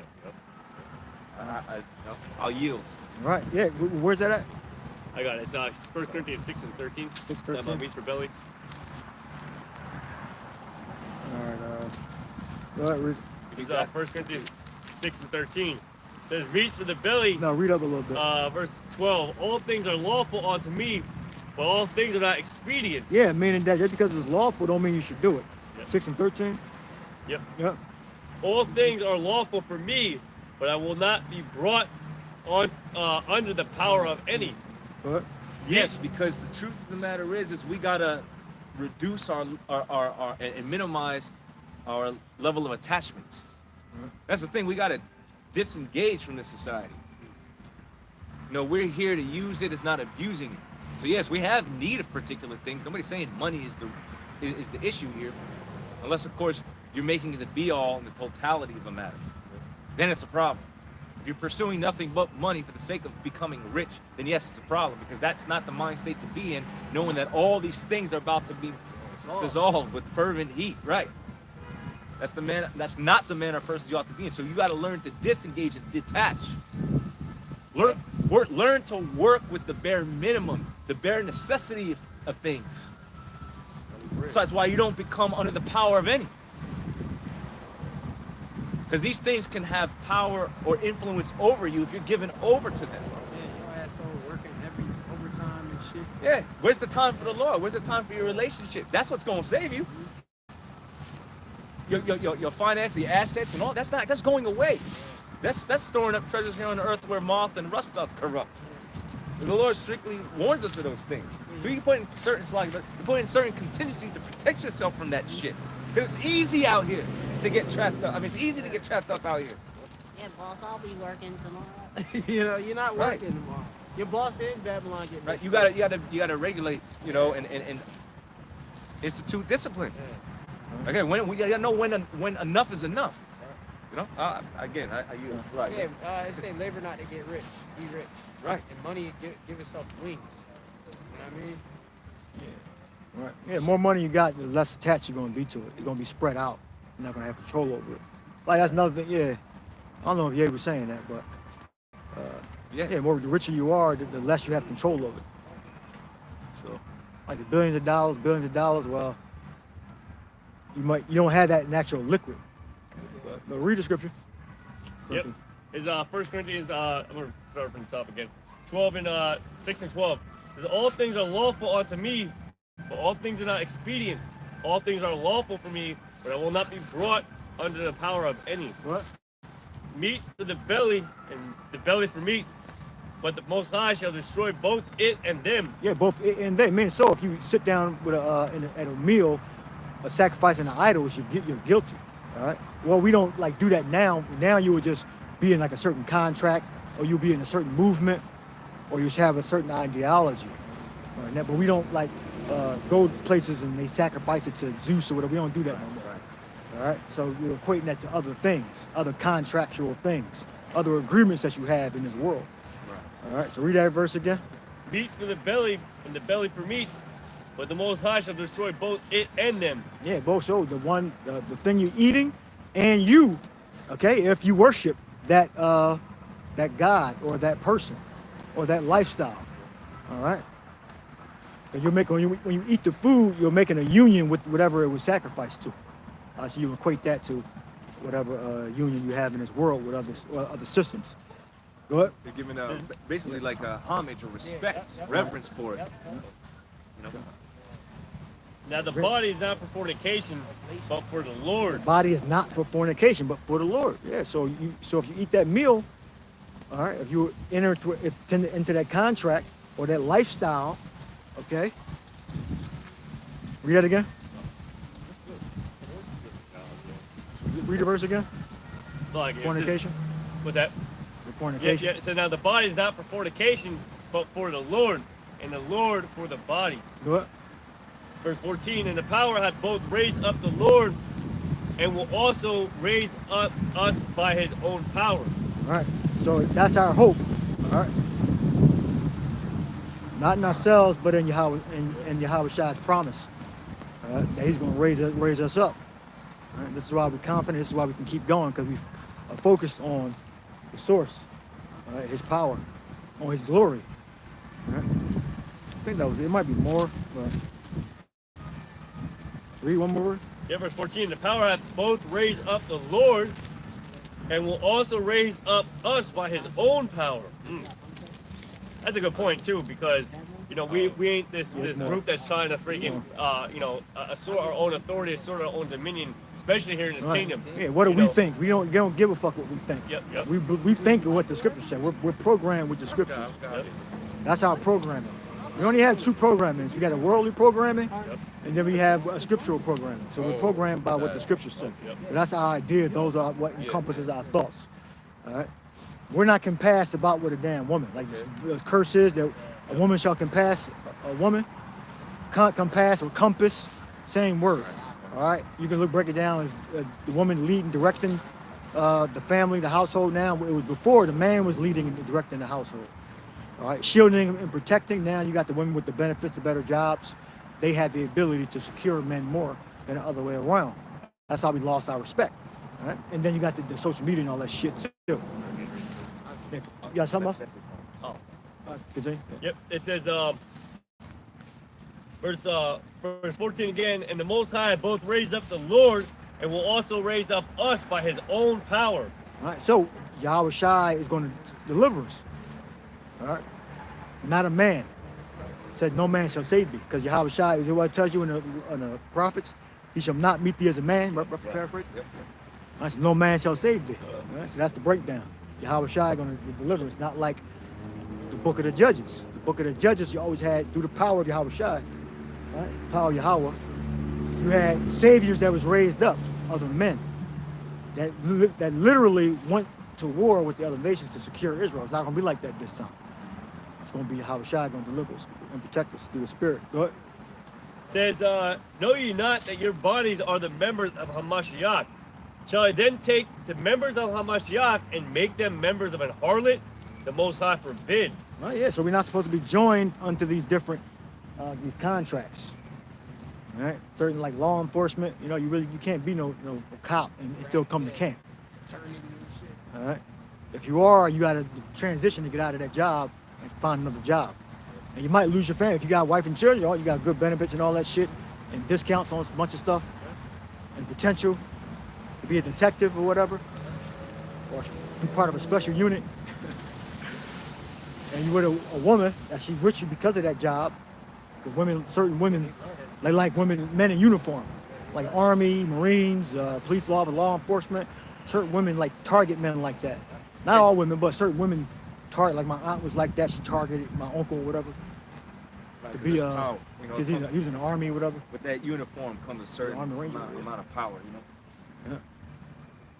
Yeah, women want to be controlled. They want to be like thrown around or manhandled, but they act like they don't, but they really do. Right. It says, and make them the members of a harlot, the Most High forbid. What? Know ye not that he which is joined to an harlot is one body? Yeah, so if you sign them contracts, you're a part of those groups and organizations, you're a part of a harlot. Yeah, and you're not a part, so it's a contrast. You're either with Yahweh Shai or you anti-Yahweh Shai, anti-Christo, antichrist. Anti-Mashiach. Yeah. For two saith he shall be one flesh. Right, so you bind it, and we're all one body with Yahweh Shai, not that damn group, all right? What the scriptures say, not that shit, their group. We're actually, we're one. Give me the scripture where it says, teach them to be one as we are one. Yeah. All right, and they get John 5:30 also. It might be around there or it might be different precepts. Go ahead. Keep reading. It's verse 17. But he that is joined unto the Lord. Read the verse up again. Yep. It says, what know ye not that he which is joined to an harlot is one body? For two saith he shall be one flesh. Right. But he that is joined unto the Lord is one spirit. Flee fornication. Right. So basically, another thing, some women like to say, "Oh, how you gonna be one flesh with multiple women?" Well, I just told you right there. Multiple people can be joined to Yahweh Shai's spirit. All right, not just one man with Yahweh Shai. You got many men that are joined to Yahweh Shai's spirit. So you're still one flesh with multiple women. All right, because the scriptures say that. You know, it's not. You're not trapping us up because of that. Well, break it down. Okay. Because the word one is representative of your purpose. Come on. Your purpose and the direction in which you're heading towards. Right. Yeah. They don't mean we're supposed to have one woman. No. All right. No, we're on one accord. That's what that represents. Right. There you go. Be of one mind. Yeah. So if that was trapping you up, you thought we was hiding it. That's the breakdown. All right. When you think about the way You're the still body, one flesh. Salakias. Go ahead. You gotta think about the concept of a body. You have your head, ears, right? All these different components. But what's at the top? What's at the forefront? What operates the rest of the mind, the head? That's the furthermost part. So everything underneath that is supposed to follow whatever is at the top, right? It precedes it. So that's what that would represent. You know, that's like when the brother's going into contracts, you're putting yourself under that contract. You're making a commitment. That's contrary to Yahweh Shai, by the way. Those contracts are contrary. Yeah. So when you are under contract, that means you have to do particular things to honor said contract. So you're set to move a particular way. You're in accord with that contract. But we're defending the position of being one in Yahweh Ba'Shem Yahweh Shai. As brothers going into this, one thing that you should think of is how we're supposed to be married, right? Because the Lord is married onto us. Now, what does the word marriage mean? Joined onto. So we're joined onto Yahweh wa Yahweh Shai in that purpose, in fulfilling His will. So that's. But yeah, if you want, I you can wanted put to add there. the phone right here for the mic. So I think we were reading, right? One. You got Yep. it? Oh, sorry. Yeah, you want to Yeah, keep continue reading? reading. All we down to the end. Yep. Yeah. Read along with this. Yeah, I'm starting at verse. Did he kill that? Nah, Okay. still no. I'm going to start at verse 16 again. It says, what know ye not that he which is joined to an harlot is one body? For two saith he shall be one flesh. Verse 17, but he that is joined unto the Lord is one spirit. Flee Yeah, fornication. it's one spirit. Huh? Yeah, so we're together in one spirit. Right? And you have a different spirit, right? If you are worshiping the God of this world. Right? You want to say something? Oh, yeah, like when people thinking carnally when they saying like one flesh and stuff. Yeah. You know, like you with that man, you have such you one. Yeah, flesh. if that's you have flesh. another woman, oh, that's multiple Yeah. fleshes or whatever. What the I don't know, yeah, they don't ever give an explanation. They just say, how can you be? They never give an actual answer. Yeah, I guess they're alluding to you can't be one woman. That's that stupid. makes no sense. Because Yeah, all our ancestors had more than one woman. exactly. Every king, there's not one king that I can think of that only had one wife. Exactly. What are you gonna do? I want to move it now. Okay, all right. That was it. Yeah, that's it. Yeah, yeah, yeah. This, you know, she going after she in one under what your vibration and what your you know your will is for. You know, not you know anything else. You know, yeah. People, you gotta think spirit. People gotta think spiritually.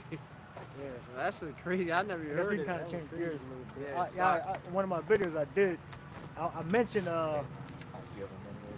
like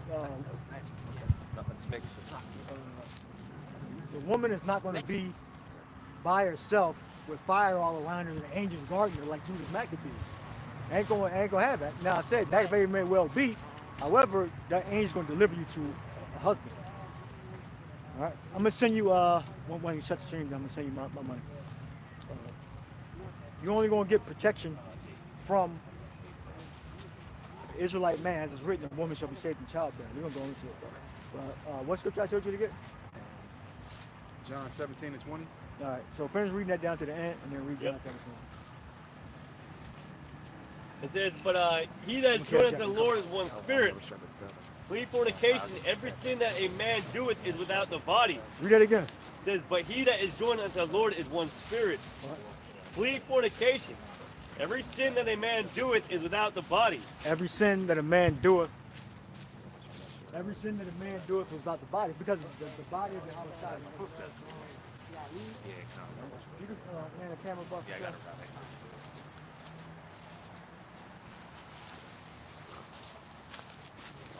Okay? Yep. It says, but he that is joined to the Lord is one spirit. Flee fornication. Every sin that a man doeth is without the body. Yeah, it's without the body. Man, the spirit of Yahushua is perfect. It's perfection. It can't be diluted. It can't be weak, because Yahushua is not weak. So it's impossible for the spirit to be weak. But every time we commit a sin, that's without the body, and our sins are covered by the blood. All right, so we technically we technically can sin, but we can't sin because we're covered by the blood. If we're of the elect, that means we're covered by the blood. All right, and we'll know if we're delivered or not, whether we're of the elect. But all the elect Israelites are covered by the blood of Yahushua, because the body is perfect. It says, but he that committeth fornication sinneth against his own body. What? Know ye not that your body is the temple of the Holy Spirit, which is in you? Yeah, our body is the temple of the Holy Spirit. That's what, because we're governed by the Yahushua's law. All right. This is why we know that the church, the brick and mortar churches, can't be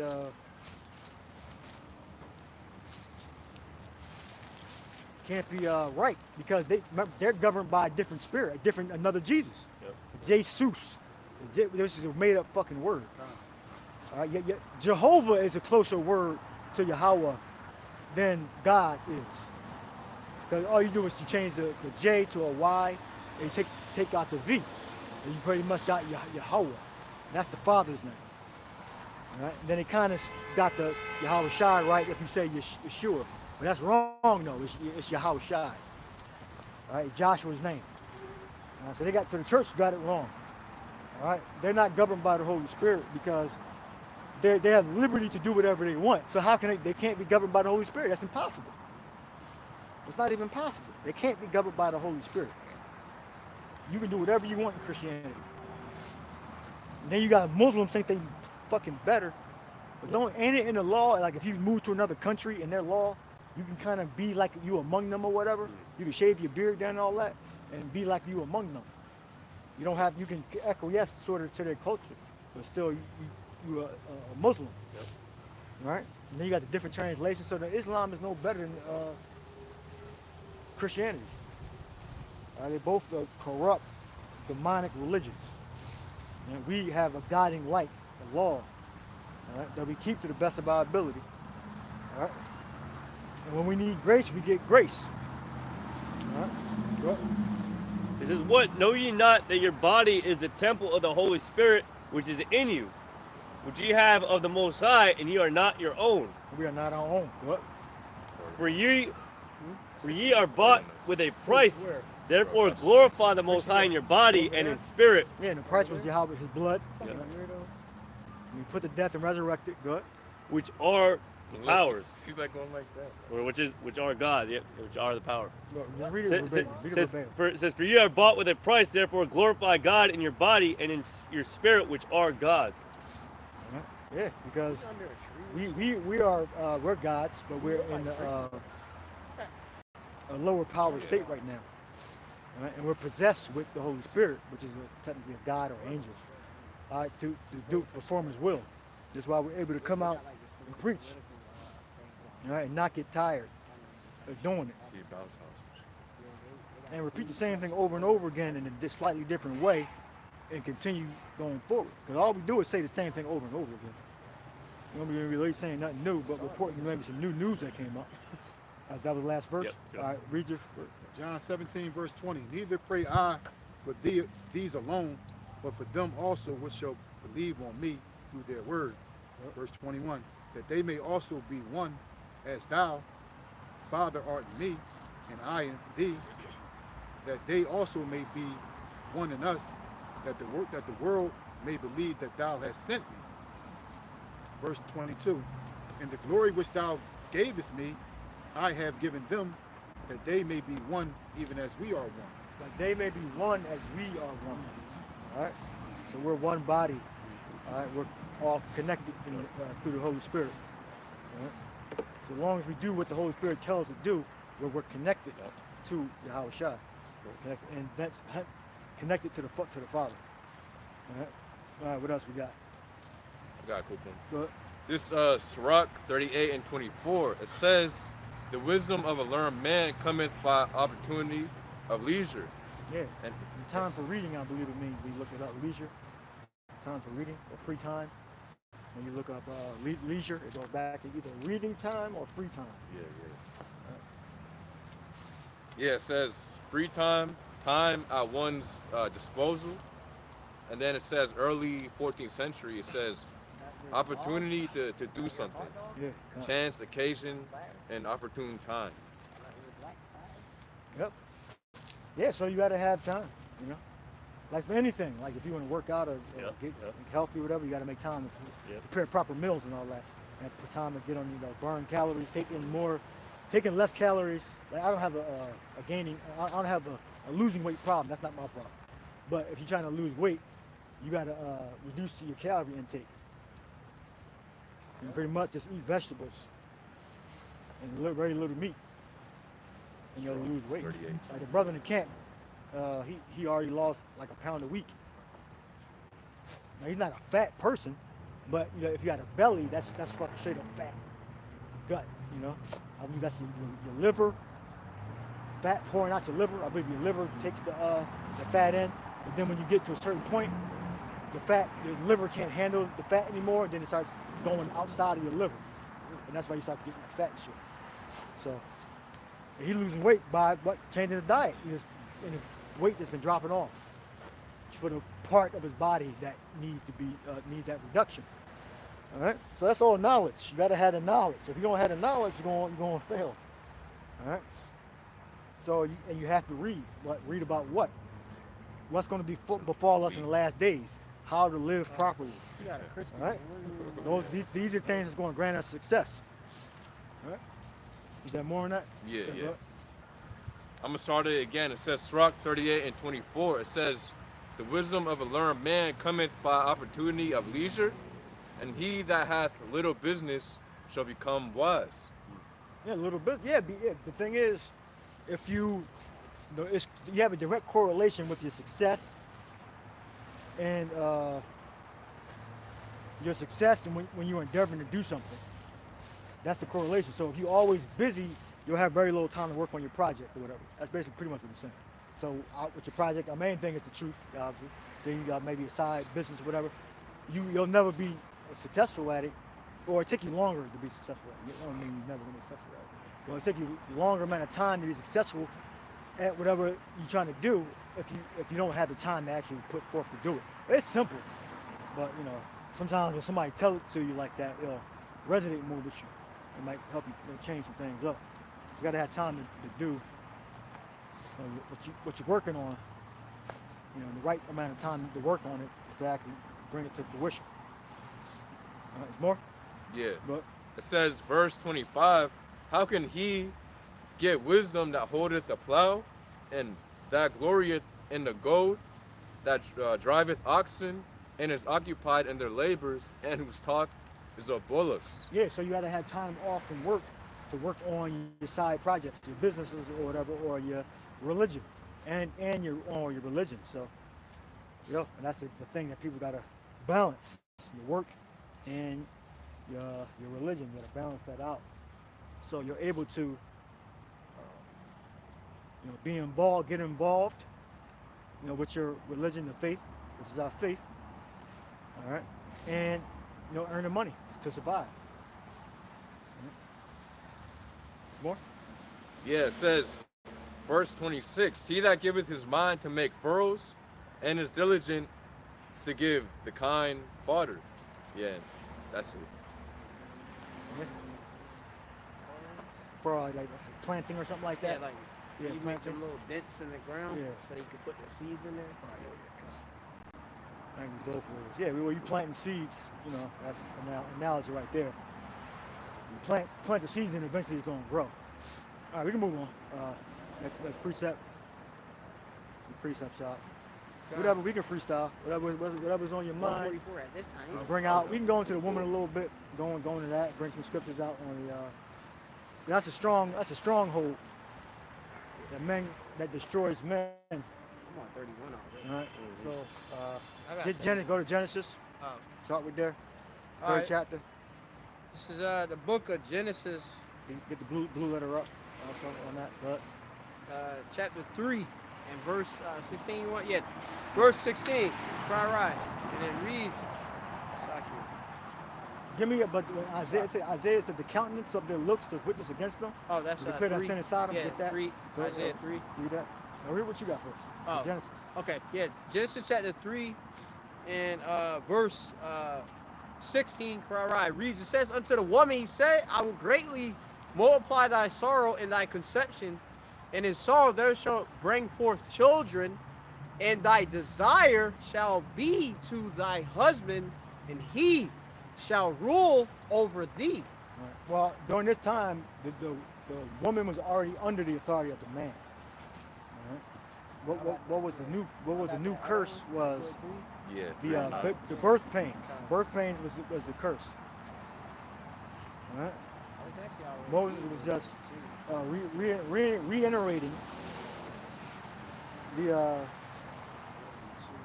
dominion that the man had over his wife, because he's supposed to be the one to guide the house and give direction to the house. All right.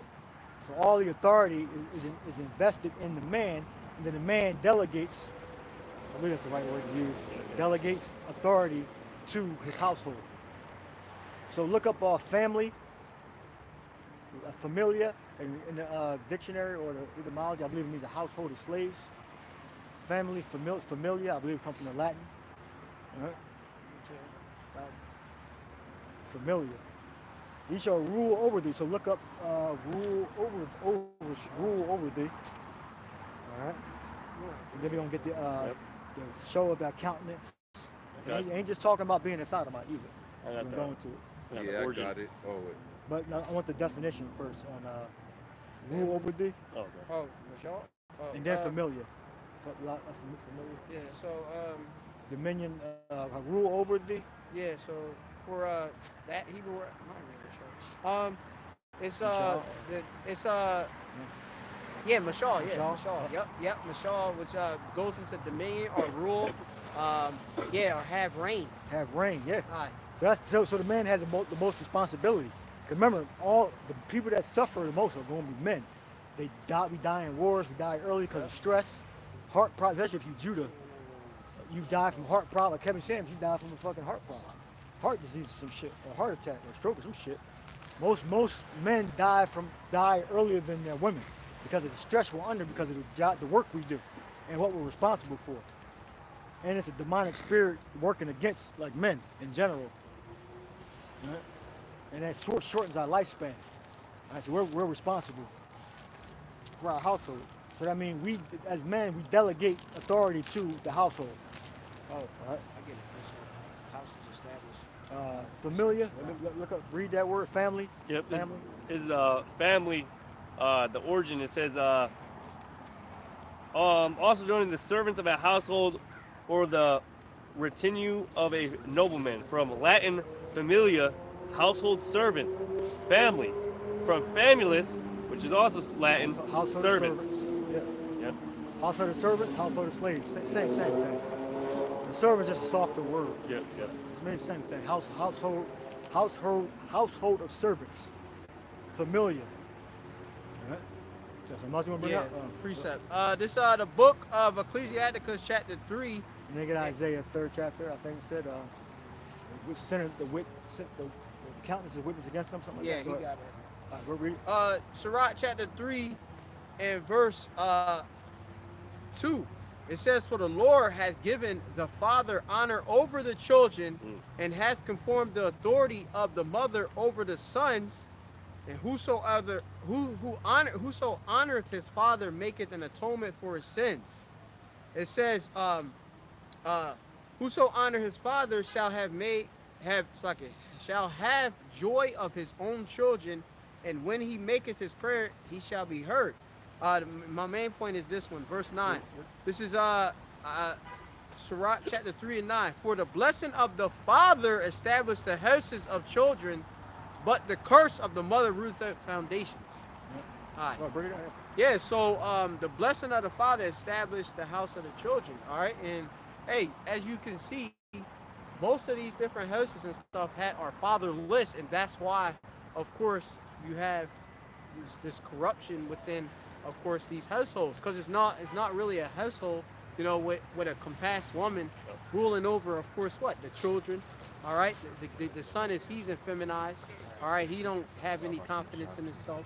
You know, he looks at his mom or everything, and then his mom, when you go to his mom look at herself as a god, as a power, and Queen, princess. yeah, our princess, cause That's what you think. yeah, you know, and the son's supposed to look onto her and such, but really it's supposed to be that man, that male, that figure. He's supposed to be the head, the Raj. You know, like I mean, I keep always seeing it. It's always when like now it's, you know, he done walk the heat because he probably trying to run away. But They got either my kids in yeah, there like, with the black I don't kids. understand why every time you see a woman, she always ahead of the man. It's like yeah, she always ahead of the man and stuff. Right. And it's the man that's supposed to be the one that actually established the actual household and ordering it and making sure that's obviously and it's going on in the right direction. Yeah, you know? I shared a video with T-Pain. He said when he's 18, he got married. Mhm. He said he called himself a simp too. He said, all the songs I was singing about, that was just, I forgot exactly what he said. I think he said like that was his cat. Yeah. That was just for the videos and all that. That's what he wanted to do. Yeah. But yeah, as soon as he turned 18, he got married. T-Pain. He used to be like a singer, R&B with the kind of dude or whatever. Well, he can sing too. Kind of, you get put on an album like for a hit, help you with as a featuring artist, whatever. He did a lot of those like back in the early 2000s, mid 2000s, and all that. With a stripper and shit. Yeah, so he admitted he was a fucking simp. And then also, Someone idolizing mediocre pussy, Something something along those lines. All right? So we ain't supposed to be like that. All right? If you like that, you're more than likely the Lord going to destroy you. All right?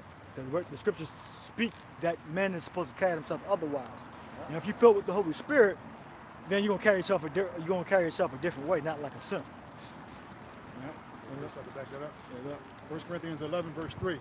But I will have you know that the head of every man is a Mashiach, and the head of the woman is the man, and the head of the Mashiach is the Heavenly Father. Right, so as we move forward, into more prophecy, you have to take control of your household, all right? Or else you're gonna be negotiating with your woman, and y'all gonna be like destroyed together. Y'all gonna be enter into some contract, go to a certain place that's not right, because you're falling behind like negotiation with women and all that. You ain't supposed to be negotiating with women. All right? You're supposed to be the head. perimeters. All right? You're supposed to be the leader. You're supposed to be negotiating with no damn woman. All right? What's the old saying of, if a woman lead, she's gonna lead you to the end of the relationship. So if you let a woman lead, she's gonna lead your ass right to the end of the relationship. All right? So some of you, not a lot of you, but some of you might be in situations right now where you in like a kind of like a 50-50 thing, and then as soon as you step up, she gonna get mad and then leave. Well, the Lord knows who's supposed to be with who. How shall I know? So if you take the stance of being like, an authority figure or whatever, and she don't like it, she get mad, and she leave, and that's what the Lord wanted, because she wasn't good enough for you. That's all that says, is she's not good enough for you. All right? Hopefully, a lot of you men, you already in the masculine position anyway. So you just gotta make very minor adjustments. But, are you finished with that, Yeah, come on. I didn't set a preset for you. Yeah, I want Isaiah first Okay, too. Slack, yeah. But it's still in the same book. Yeah. Like It's another one. yeah, but go. Ah, And then sorry. we go Isaiah. I want Isaiah next. Okay, Con. This Ecclesiastes chapter 33 and verse 19. And it's actually I'll start at 18. It says, "Hear me, O ye great men of the people, and hearken with your ears, ye rulers of the congregation. Give not thy son and wife and thy brother and friend power over thee while thou livest, and give not thy goods to another, lest it repent thee, and thou entreat for the same." Again, yeah. Break it down. Yeah, and so pretty much you're not supposed to give anybody preeminence above you and such, especially specifically your woman. You know what I mean? Like a lot of people, they give a lot of men, especially Israelites, they give their woman power of the finances and the house and stuff. You know what I mean? Like give her the money and she pay all the bills. Yeah, I I'm mean, like, but unless you delegate that, then Yeah. that's different. But you don't give your woman 90% of your check. You just have 10%. That's all you need. Uh-huh. You're good. Some men are stupid. Though. This dude I'll said- say that some men are kind of simple, but that's very men. Not that you're not as an Israelite man. You ain't supposed to be like that. You do have like remedial men Mhm. that just trust a woman because they admit that they're stupid and their women are smarter than them. You as an Israelite man, you ain't supposed to have. You're not supposed to be dumb like that. Yep. You're supposed to know what you're doing. All right? Leave that for the 2/3. You give your woman 90% of your check, and she pay all the bills, and y'all good. And y'all got a marriage license and all that. All right? That's for the 2/3. I know a man, a tall, strong man that I used to work with that did that. Damn. She was a police dispatcher. She's Ephraimite, and he's a Judite or whatever.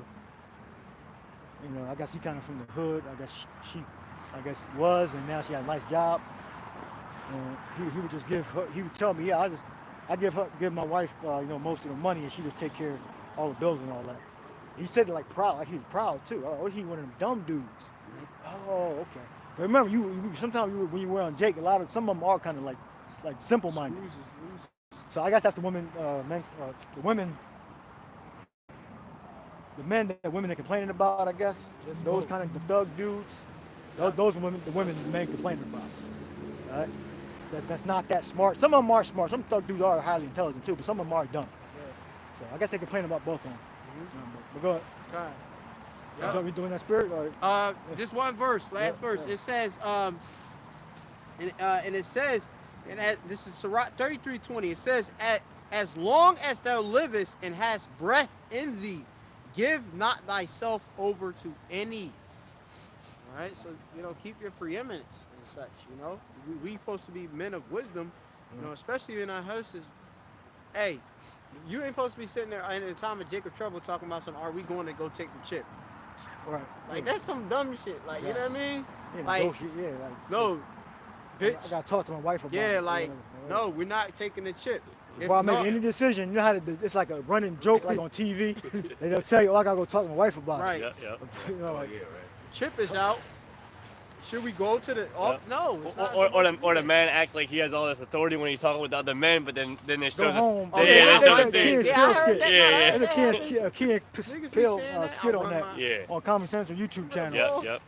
They talk. They together talking in the basement. Yeah, I'm Then gonna tell her. I'm gonna tell her. yeah, Yeah, he then- tell, and then he goes. Then when the women walk in, they Yeah. change. They conversation totally change. Yeah. All that Key and Peele skit. Yeah, it's Key and Peele skit. Yeah. That's real life though. Some men are like that. So you got to come out of that. Yeah, that sket's very, very used. Like I know my wife and kids did it a lot. Everybody loves Raymond probably Yep, too. yep. That old show. Oh yeah. Everybody loves it. Yep. Con. Family Matters. Yep. My wife and kids. Wife and kids. Yep. That's what I yeah. You done with that? Yeah. Isaiah, I want Isaiah. God. Declare that sin in Sodom.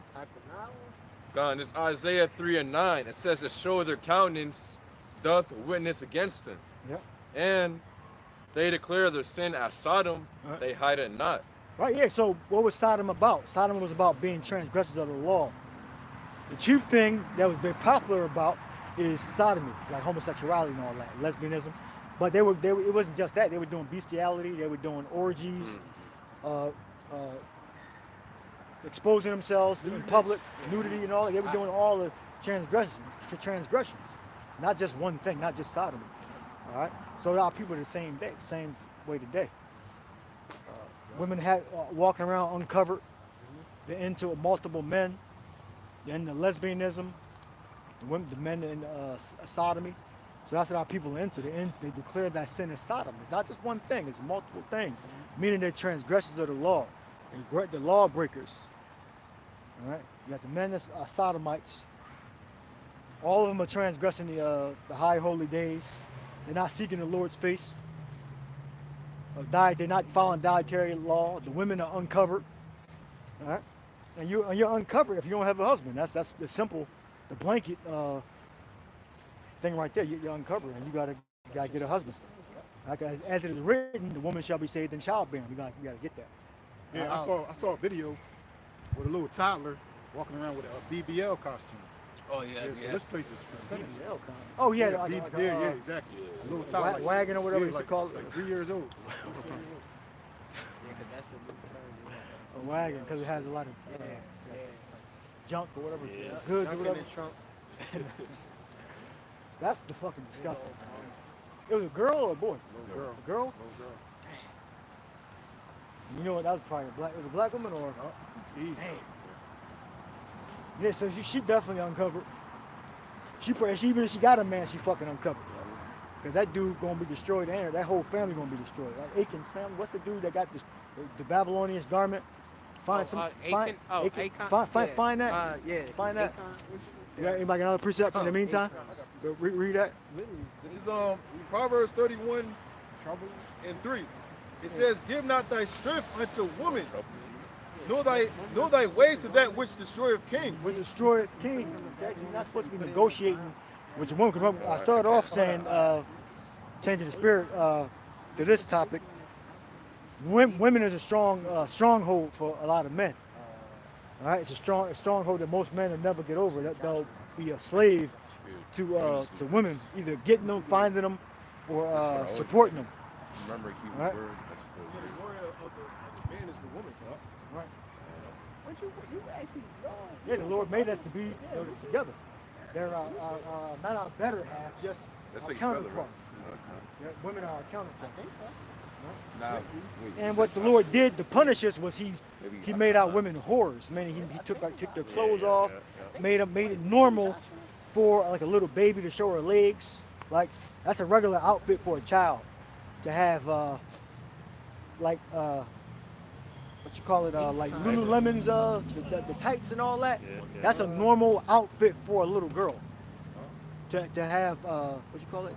Booty shorts. Yeah, they have a Like a one piece, like skirt, little. like thing. Lululemon's, Bodysuit tights. Oh, like tights or jumpsuit. whatever. Yeah, the body- Yoga pants, yoga pants. The Lululemon's yoga pants. It's normal outfit for a little girl to wear that. That's considered 100% normal to wear that, for a little girl to wear that. If I can say something, if you're a man or anybody in the right state of mind, that's fucking disgusting. You don't want to see that. Like, when I see it, I turn my head. Like, who the fuck want to see that shit? No. Unless you're a fucking baby, pedophile. that wasn't fucking me. tweet. That's You know? another guy. That's a normal outfit. So that's what the Lord did as a curse. He made our women take their clothes off and expose themselves in public. All right, that's part of the declaring the sin of Sodom. All right, the transgression. The laws, the transgression, normal, codes of conduct, unwritten codes of conduct. All right, your woman's supposed to be covered up. I got another one real quick. Yeah, read it. This is First Ezra chapter 4 and 25. It says, "Wherefore a man loveth his wife better than father and mother." It says, "Yea, many there be that have run out of their goddamn, that's a tongue twister. It says, "Yea, many there be that have run out of their wits for women, and become servants for their sakes." Servants. All right, you, as an elect man, are supposed to be in charge. All right, I mean, you govern everything, and you delegate tasks to the household. Yeah, like so. All right, whether y'all live together or not, Oh, it don't mean you gotta live with the woman. Right? But he's really. All right? If she in the truth, she in the faith, and you need lunch and dinner and all that, and meals prepared, it's her job to do that. Yeah. Don't matter if y'all live together or not. Finish it off. It says, many also have perished, have erred in sin for females or women. No, it says, many also have perished, have erred in sin for women. It happens. So you gotta don't do that. Icon. All right, control yourself. Yeah, icon. All right, control yourself. Yeah, I remember. All right. Allowing women to eat this in your household, eat crab and don't let them eat that shit in your house. If they want to eat that unlawful foods, have them eat that shit outside of your house. All right, have them eat outside of her. Now, if it's her house, that's different. But if it's your house, don't have her. I mean, if she in the faith, especially, she shouldn't be eating that anyway. But have more control over what goes on in your own house. All right. Stand up, be a man. Remember this and show yourselves, man. Been again in the past. It's more than that. That's it. All right, bring yours out. Bring yours out. All right. This is 1 Corinthians 7 and 32. Legally parking. But I would have you without carefulness that he is unmarried, care for things that belong to the Lord, how he may please the Lord. But he that is married care for the things that are of the world, how he may please his wife. Right, yeah, so that's the thing. When you do have a lady, what time is it? 2 o'clock yet? 05, 2. Go ahead. Read that again. Yeah, so when you have, okay, speak. Right. Speak, don't break this down. Same subject. Yeah. Right. So you'll have, you'll be focused. It's possible, it's very possible to be too much focused on your wife. So Paul's speaking in general. He's not saying this is absolutely going to happen. All right? Like you care about it. As a prophet, you're outside of the normal realm of man. All right? We're kind of outside. We're outside of that normal feeling in the heart. We're hyper focused on the scriptures, and we're focusing very little on La Familia. All right. That's the lot that we've been given, and in turn, we're going to have problems in the flesh with women because of that. Because we're hyper focused on the word, we're going to have very little women that we're actually going to be able to select from because of that, and that's the price you're going to have to pay coming to the faith. All right. All right. Take over. Yep. You got more of that? The scriptures, yeah, more than that, and there's more scriptures coming out. Save childbearing and all that. Oh yeah. So yeah. Isaiah 3, right? So just go down the line. I'm on. Oh, stop. Oh, yeah. Yeah. Isaiah 3 and 9, I'm going to start over. It says, the shew of their countenance doth witness against them, and they declare the sin as Sodom, they hide it not. Woe unto their soul, for they have rewarded evil unto themselves. Damn. Yep, go ahead. Say ye to the righteous that it shall be well with him, for they shall eat the fruit of their doings. Yep. They're gonna eat the fruit of their doing. So all the wicked, evil shit that they're doing, they're gonna eat that fruit thereof. Go ahead. Oh yeah, like Lot. You know, he vexed with the filthy conversation and the wicked. You know, and then eventually, you know, he's trying to stay righteous, be amongst, you know, all those Sodomites, you know, Sodom and Gomorrah. Eventually, the Lord got him out of there. You know, so he tasted of you know those fruits. Yep. So it says, verse 11: Woe unto the wicked, it shall be ill with him, for the reward of his hand shall be given him. Yep. Woe unto the wicked, because you know you're gonna receive for that evil, man. And like, you know, we're kind of going into the woman. The woman is wicked, man. The scriptures say the king is wicked, the woman's wicked, and you know. There's a lot of things that's gonna vex us, man, like daily, and the woman is just one of those things that's gonna vex us, man. Like, the thing about it is, you ain't gonna find yourself a perfect Israelite woman. It's not the time for that.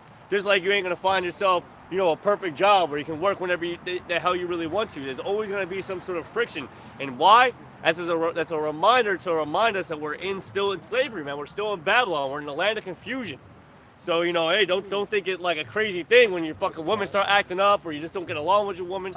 You know, and you just gotta move with, move with the spirit of you know, the Yahweh Shema Shai, and move subtly, you know, with the woman, and be wise, and, you know, try to be wise in the woman you choose, man. Like, sometimes you could see women a snareful woman or a woman that's laden with traps, you kind of see that shit a mile away. So try to get yourself away from that, if all possible, before she snare you, trap you up into some bullshit. Because then you got to pay for the consequences thereof, and then you got to you only have what to blame but yourself, Shit, yeah, no. You go all the way back. Listen, man, hey, like I said, we're not in our kingdom, man. So, things are gonna happen, man. Things are gonna happen across all sides. We're gonna get, bullshit's gonna happen across all sides. It could be with the woman, it could be with your family.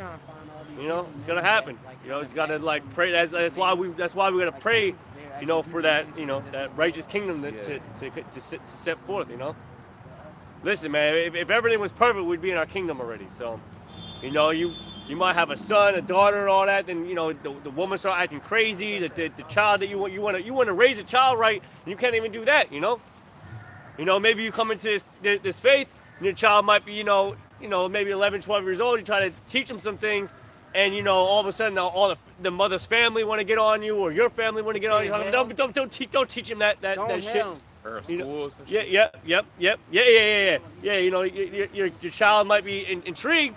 He might go to the school saying something, and then, where'd you learn that from? Where'd you learn? Oh, my dad taught me that. And then all of a sudden, it's just wicked, man. It's fucking wicked. It's absolutely fucking insane, man. And that's just like the woman's just one minor thing. There's other things like, trying to find a job that's sufficient enough for you to kind of, make ends meet, where you're not fucking hounded by your damn boss all the damn time, and you're not plagued every day. Obviously you're gonna be, every day you wake up, you're gonna be thinking like, man, I want to fucking go to this goddamn job, man. I just want the kingdom to be destroyed. But just, so, and then some brothers got jobs that they like. Some brothers are in a situation where they got jobs that they like. Some brothers in a situation where they got a decent woman.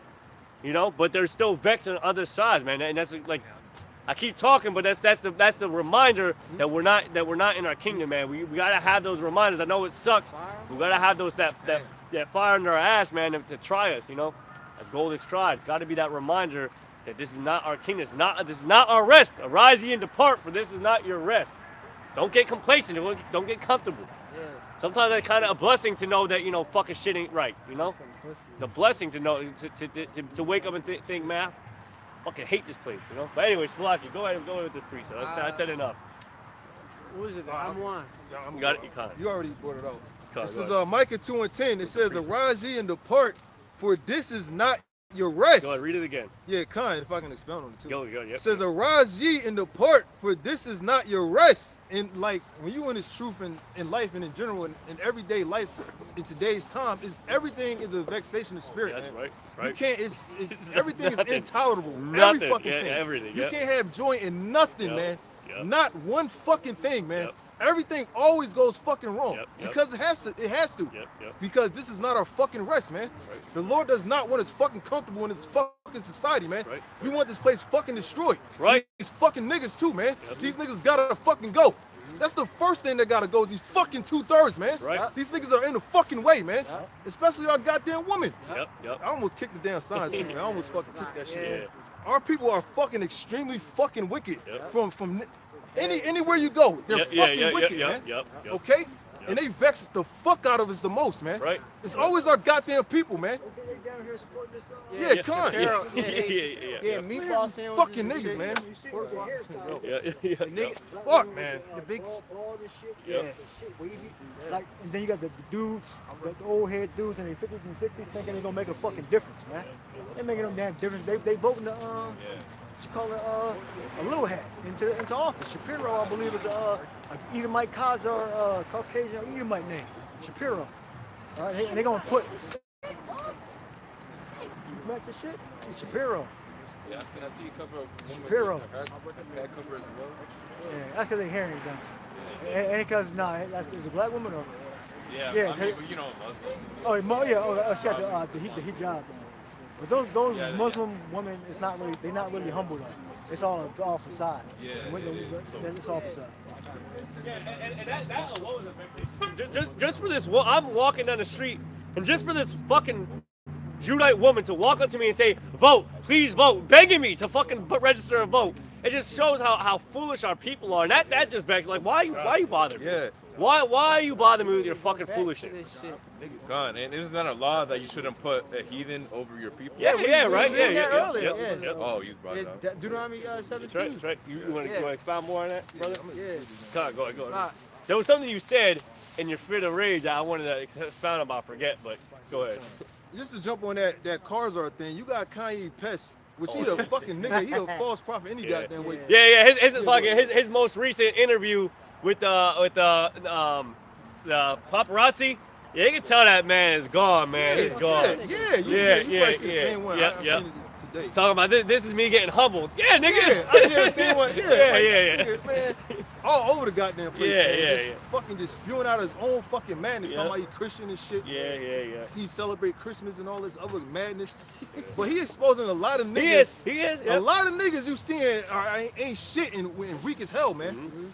And they don't stand on shit, man. They got no principles, and that man. is the thing. I will say that about him. And whether or not he set up or not, he's showing you that. Listen, like the scriptures are what's that saying? Like basically, if you don't stand for something, you'll fall for anything. At least he's making a stand. You know, at least he's making a stand. And he even said that, right? He said, listen, even if I have to get drug in the mud and all that, like Emmett Till and all that, at least I know I'm standing for something. You know.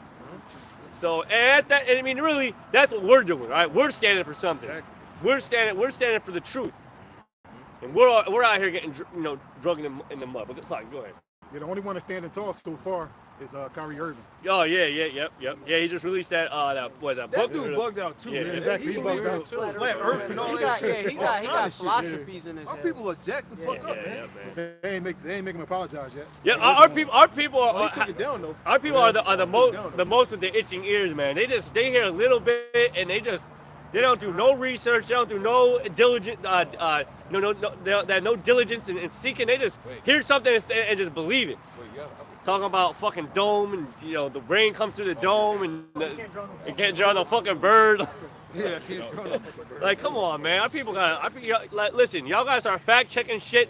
If you see an article, do a little fact checking. Now, sometimes they try to stir up controversy by trying to take out the validity of the article. But do some research before you start sending the article to a bunch of brothers. At least you see that the fucking it's a miscue with the real truth. Or like it's somewhat true, but then they went all the way in fucking right field with it, and it's completely something else now, and they're trying to pass it off like that. Just do some damn research, do some diligence, and due diligence. Sorry, go ahead. I'm just finished on 2 and 10. Micah 2 and 10, it says, "Arise ye and depart, for this is not your rest, Yep. because it is polluted." It is polluted. Our women are polluted. Their minds are polluted. Our people are polluted. All right, yeah, the jobs we work for are polluted. Yeah, listen, man, everything. you start to feel a little guilty. I know I do. If I start to feel a little bit of pleasure, because the moment I might do something, it could be anything. Maybe I go out, and go somewhere and just, have quote unquote fun. You start to get a little bit of pleasure, and you start feeling like this is it just out of nowhere just hits you like, man, this is fucking bullshit. Like you just can't get that full enjoyment, man. The difference is like taking the world, they actually get the full enjoyment. Yeah, exactly. That's the thing. That's yeah. how you know you are probably of the elect. Now Shai Rogers up. You'll never get the maximum enjoyment of having something what you consider better, Exactly, or the world might consider better. Yep, exactly. But they'll actually like be You're right, fully invested. the little bit of enjoyment I get, I know that there's something greater than that. I'm like now why am I? I'm starting to get happy. I'm like, man, why am I getting happy over something that's so less? This is less. Yeah, I don't want to fucking get trapped over something like this. Like this ain't shit, There's no in its perfection either. You fucking can't even. You want to look at some damn animals at the damn zoo and they all fucking drugged up and all, like should be in the wild and yeah, you try to go out and go on a trail and all that, and you got niggas smoking weed on the trail, Blunt and Edomite don't want you there. Yep. Yeah. They see a bunch of Jake. Yep. We on the trail. Yep. They see a bunch of Jake. They acting like we shouldn't even be there. Exactly. And they getting all scared and shit. No, we should be more so fucking worried about what the fuck you about to do. The ranger want to come up and start asking questions like, like start like, yeah, come on, man. Every time we're out trying to do something and we trying to enjoy a little bit, Esau or Jake, someone want to come by and try to stir things up and ruin it. And that, like I said, that's the kingdom we're in, and we're how can you say, it's a good thing, man. It's a good thing that this shit happens. That puts you in remembrance, man. You know, I be doing something and something go wrong. You know, maybe I'll be doing something right. I'll be cleaning up or whatnot. I smash my fucking head. I'll be like, God, you know, like I don't even get mad. I was like, man, like listen, you know, this it is what it is, man. Yeah, This is the fucking kingdom we're in. You know, nothing can go right, and that's a good thing. That is a constant reminder that we want a kingdom that's established in righteousness. yeah. I don't want nothing this kingdom has to offer. And like I said, that's just like a low-level thing, like, you know, just like some bullshit that will happen. Just like, man, I fucking hate this kingdom, man. Hate this place. We're vexed on every side, man. And our women is one of our main vexes, man. Our people, definitely one of our main. Our family, man. We know it says our enemies were gonna be they of our own household. It just comes with the territory, and we ain't gonna be here. You know, we ain't gonna just say, you know what, fuck it, we'll just live ignorantly and just blindly be like, well, fuck it, who gives a shit? You know, it could be worse. Had that it could be worse attitude. No, I always came with the attitude could be better, and it will be better. That's why we gotta stay true in this faith, so we can attain that righteous crown. So I can go ahead and let the priest. Must be allowed to read this. Yeah, quick. I'm gonna let the scriptures talk. This is our second Ezra. Is what backing up what he said, because Jake get the 2/3 get to fully enjoy life and shit. You know, we don't. This is second Ezra chapter 9 verse 9. It says, "Then shall they be in pitiful case, which now have abused my ways." And you can speak on it if you want. Yep. "And they that have cast them away despitefully shall dwell in torments." Cast them away spitefully, shall dwell in torments. And that's great. And that's what this brother was saying. And the spirit over here saying that you niggas gotta fucking pay, man. You spicks gotta fucking pay. All right. I'm saying it vulgarly. I'm saying it with you know, rigor in my voice, man. With fierce anger, man. You know. Yeah, it's no wonder that like 2/3 are around us right now. Yep. It's no coincidence. It says, this is the last one. It says, "For such as in their life have received benefits and have not known me." So Jake get to fully, you know, do wickedly, you know, and they don't think they're gonna pay for it. But in the end, they are. They don't fucking know. They gonna continue to harass us and, you know, interject what they gotta say, and they bullshit. When the Lord said, "Your ways are not my ways." Yeah, they're gonna jest at us. They're gonna jest at us, and then walk over there to some Ben Shapiro rally or whatever the hell. Get a damn plate of food. You know, register the vote, and then come back. He ain't gonna give him. He ain't gonna do nothing in office for you. For the workers. You got a precept? Ben Shapiro for the workers. All right. Y'all got presets down here for something recent, or you want to go back? Well, I got. No, then come on. But I'm liable to have a slew of them. Keep bringing them out. So I'm gonna go back. Right. Then shall they be in pitiful case, these Jakes out here, these 2/3 that love Esau so goddamn much. That's another thing. I call him Esau. Kanye West exposed. That these niggas love Esau, man. You go on all the fucking comment boards, they all talking about Kanye, not looking up, like you said, not looking things up. This is old news, man. Old news. Everything he's saying is old. Shit that we said. Exactly. Like when he said that, go ahead. Exactly. He's somebody. He is noble and shit. People respect artists. Yeah,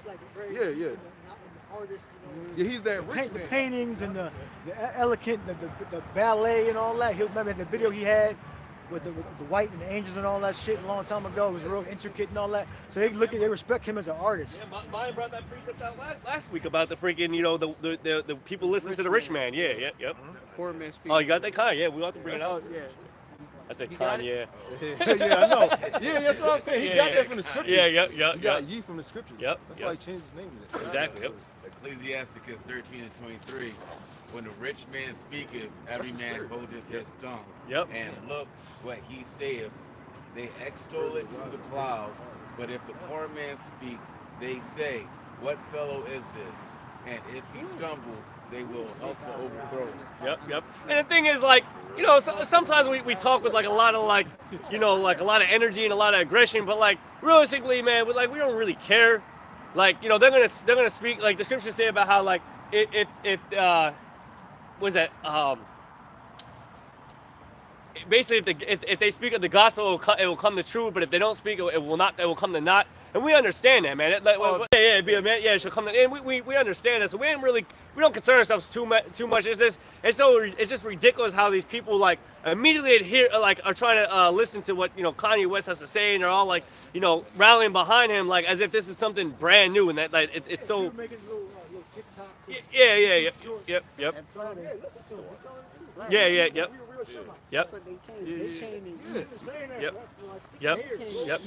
And that just goes to show you the truth, the validity of this truth, and how true it really is. How us as the real prophets are basically put down low, right? And we're kind of like shunned by the mass of the people. Was that? Yeah, exactly. I got that precept. There you go.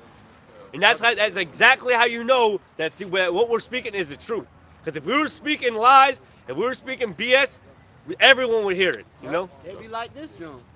Yeah. Oh, yeah. Yep. Everybody up there. These people, actually, can you get me that? If they spoke of the world would love his own, something like that. But you are not of the world. They don't even be down. Our voice might be small, but it's only it's big enough to just so the elect can hear it. To Kanye West's voice is way bigger than our voice, but our voice is more powerful because what we say is going to come to pass. Our word's going to be stronger, even though he had a louder voice. And the thing is, paparazzi even asked him that. Well, because you have so much followers, don't you have a what do you say? Don't you have a duty? I forget the exact word he used, but don't you have the duty to kind of like? But notice they're not saying anything wrong about us being Shema. Yeah. That's a lie. Yep. I haven't heard them say. oh, the other dude, it's not a lie. Kyrie? that fucking goddamn Edomite, man. That fucking Karzar he was talking about, he was like Philadelphia. Lex Freeman? Yeah. He said that like, what the fuck you know, man? Yeah. This dude is a fucking agent. Yep. Lex You know, Freeman. you can clearly tell. Let me get this real quick. Yeah, but it's like I was gonna say, he was basically saying like the paparazzi. I was like saying, well, don't you have a duty, with to have this many followers to, basically hold yourself in a certain position. You know what I mean? And that's kind of what they want. They want people of power in a certain position to push an agenda. And if you don't push that agenda, they will bring you down. So like, even if he did speak 100% the truth, man, listen, if he was speaking it all, they would probably just kill his ass. If he was really speaking 100% truth, or he started backing up the elders and apostles and started funding the elders and apostles to basically blow them up. Yeah, that's real love. Yeah. I'm talking about some love. Yeah. That's real love. If he really were to do that, then he probably would get out. Or like he would just completely be brought down because that real truth would be then flourished. But that's really not of the Lord, because the Lord's really only trying to let His word be. It's like it's only reaching to where it's going to reach out to, right? In its proper time, its proper order. So there's going to be a time where that mercy door is going to shut, and there's only a time right now where there's little pockets of this truth being pushed out throughout all the world, But ultimately, it's not a mainstream thing. Nor is this word supposed to be mainstream.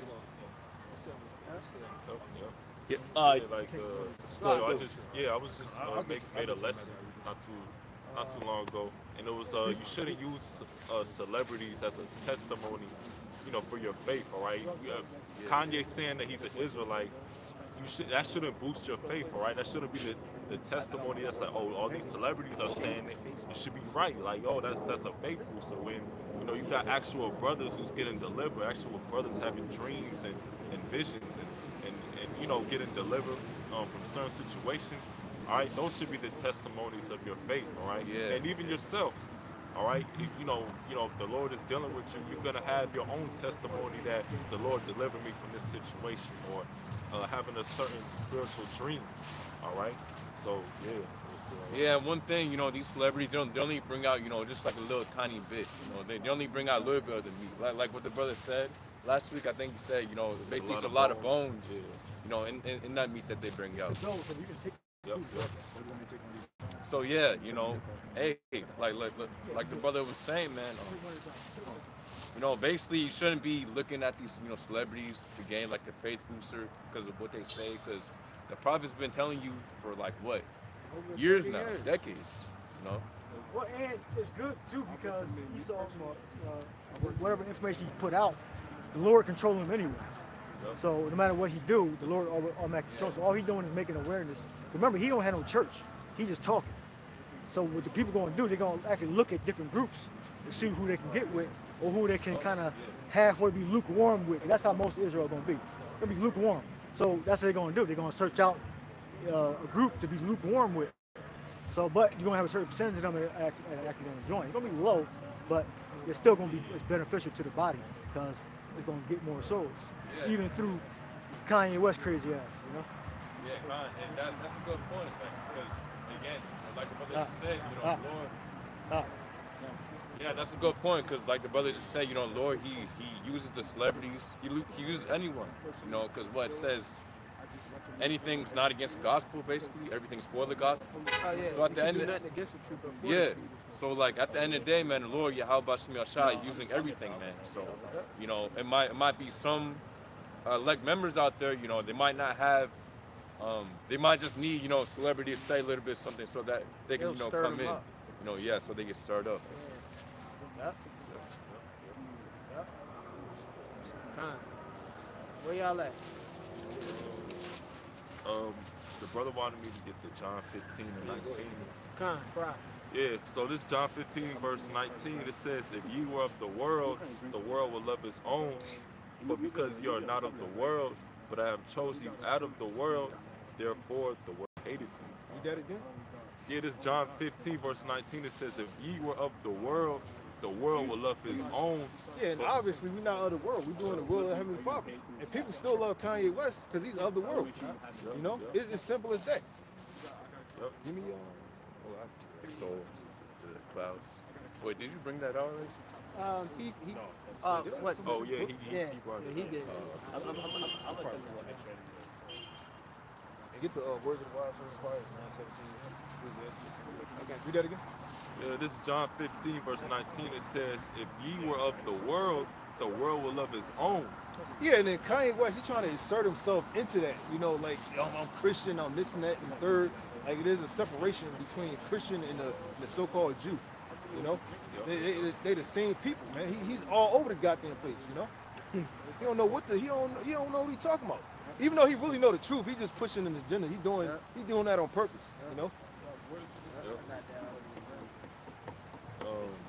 It says, but because ye are not of the world, but I have chosen you out of the world, therefore the world hated you. Damn. And the world hate us because why? We teach the truth. That's give me the yeah, kind of. He a real Shemite, but he wearing the White Lives Matter shirt at the same time. That's confusion. Yeah. Double-minded. Yeah, double-minded. Yeah. Are you acting, dude? Like shit. Actor. Well, he is an actor too. But at least all rappers are actors. It's the prophecy of the mass awakening and everything. Right. Yeah, well, that aids it. That helps it. That aids it. Yeah. Is a Jake, Armenian.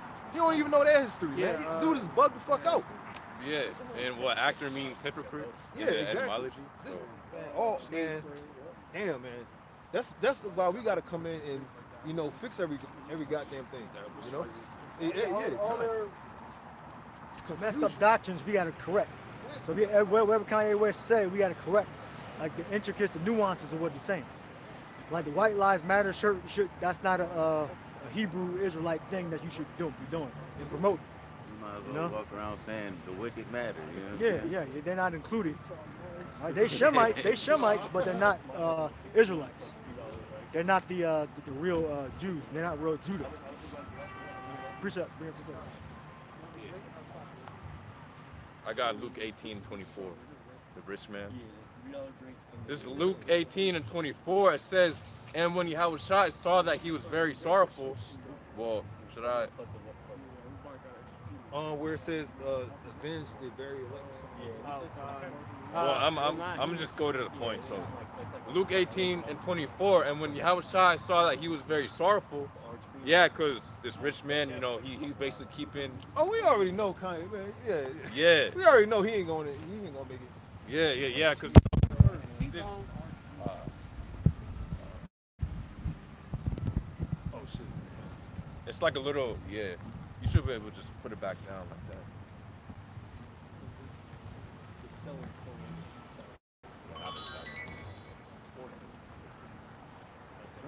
Okay, yeah, so you know this man that Yahushua was talking to, or this man that came up to Yahushua saying, you know, basically what does he need in order to enter into the kingdom of heaven? Because, you know, he's already keeping all the commandments. Yeah. But Yahushua said, like, give all your riches away and then come serve me. And then what? He went away very sorrowful because he didn't want to do that. So going on, it says, verse 24, continuing on, how hardly shall they that have riches enter into the kingdom of the Most High? Yeah, because, you know, what it takes to get those riches, you know, you got to do abominable things, man, to get riches, man, in Esau society.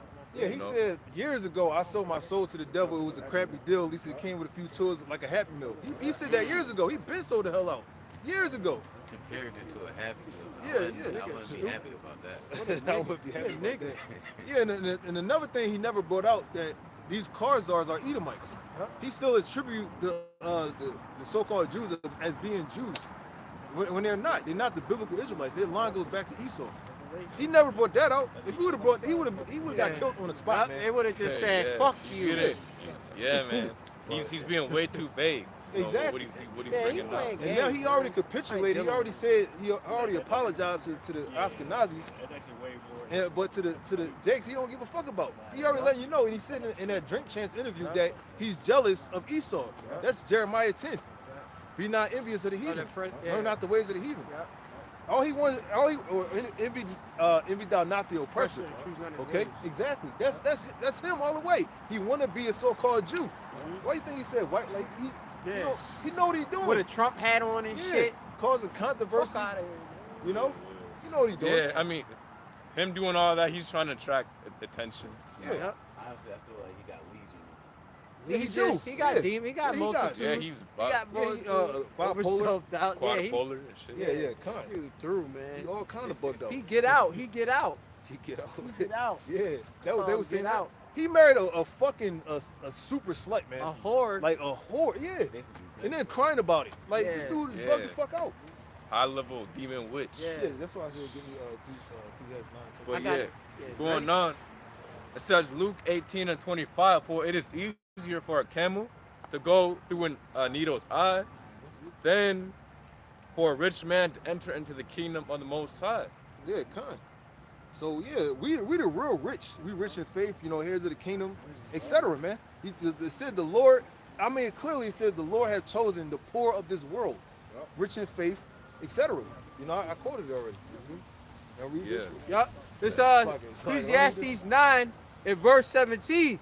The words of wise men are heard in quiet. Yeah, right here.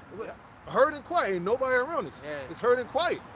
You know, they weren't about the so-called white man over there. Getting a platter. You know, getting the platter. Yeah, we got the real nourishment, the real food. Yep. Okay. Shit, Kanye West was right here. Yeah. Exactly. Man, the whole crowd would come here. Exactly. Nigga crying and fainting and shit. Kanye West is like say he was over there and we was over here. Everybody be over there. Man, this whole shit would be packed out. It would be just like how you see right now. We probably just had one Jake, unsincere Jake come up, you know, y'all, what's this? Y'all got a fire? Yeah. What a white man at? Yeah. Kanye was just standing, he was like, yeah, this is the truth, man. We have no breathing room, man. We'd be like, yo, man, back up, man. Yeah, yeah. Or they'll give us like, you know, respect, and then they'll go to Kanye West. You know, go to Kanye. Yeah. Like, you know, he's a prophet. Right. You know, the savior. I got a clip on this. We got to finish this one. Oh shit. Yeah. Then we gotta go back to him too. All right, and it says, the words of a wise man are heard in quiet more than the cry of him that ruleth among fools. Come. It says the words of the wise men are heard in quiet more than the cry of him that ruleth among fools. Yeah, so Kanye West is those that rule among fools. Okay? Oh, you good. You can go back to that. Are you finished on that? Yeah, I was gonna make a quick point. I'm gonna read it again. It says Luke 18, going back to Luke 18:25. It says, for it is easier for a camel to go through a needle's eye than for a rich man to enter the kingdom of the Most High. Yeah, and that's really, you know, how hard it is, man, for a rich man to enter the kingdom.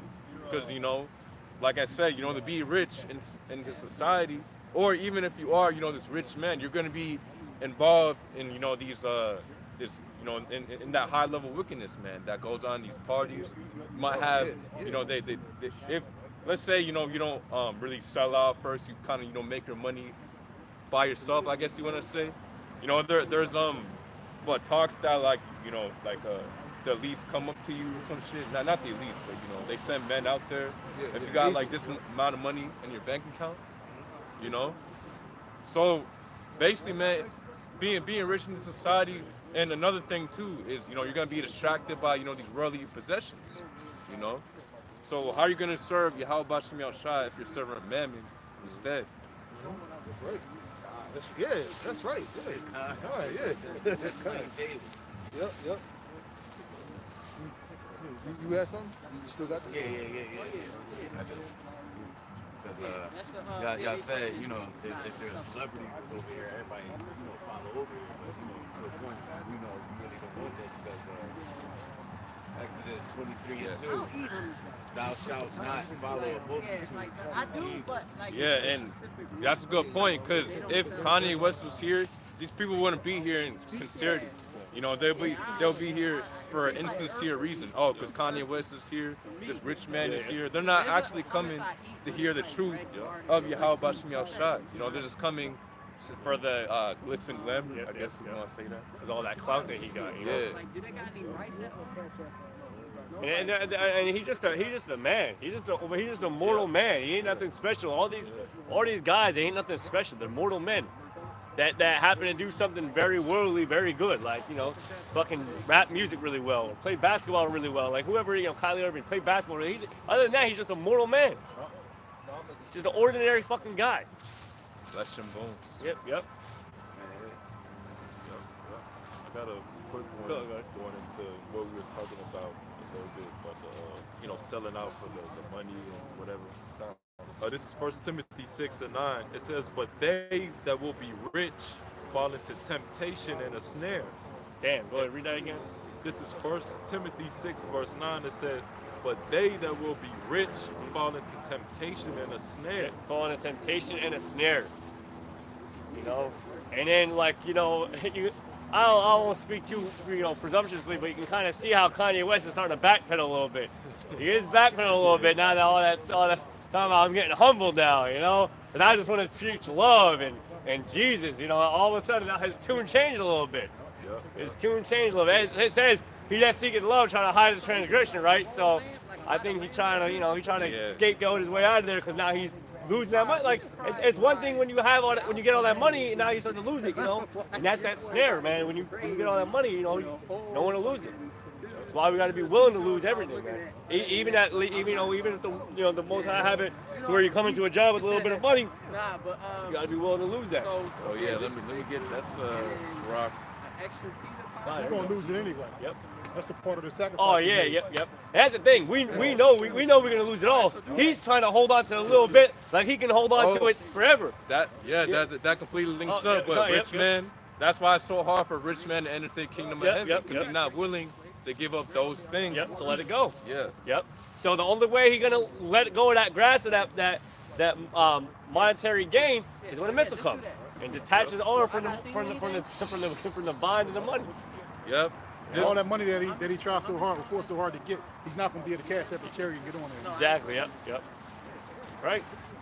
Go ahead, brother. You want to finish that precept before you come with it? I mean, if it's a quick one, because this kind of got a lot.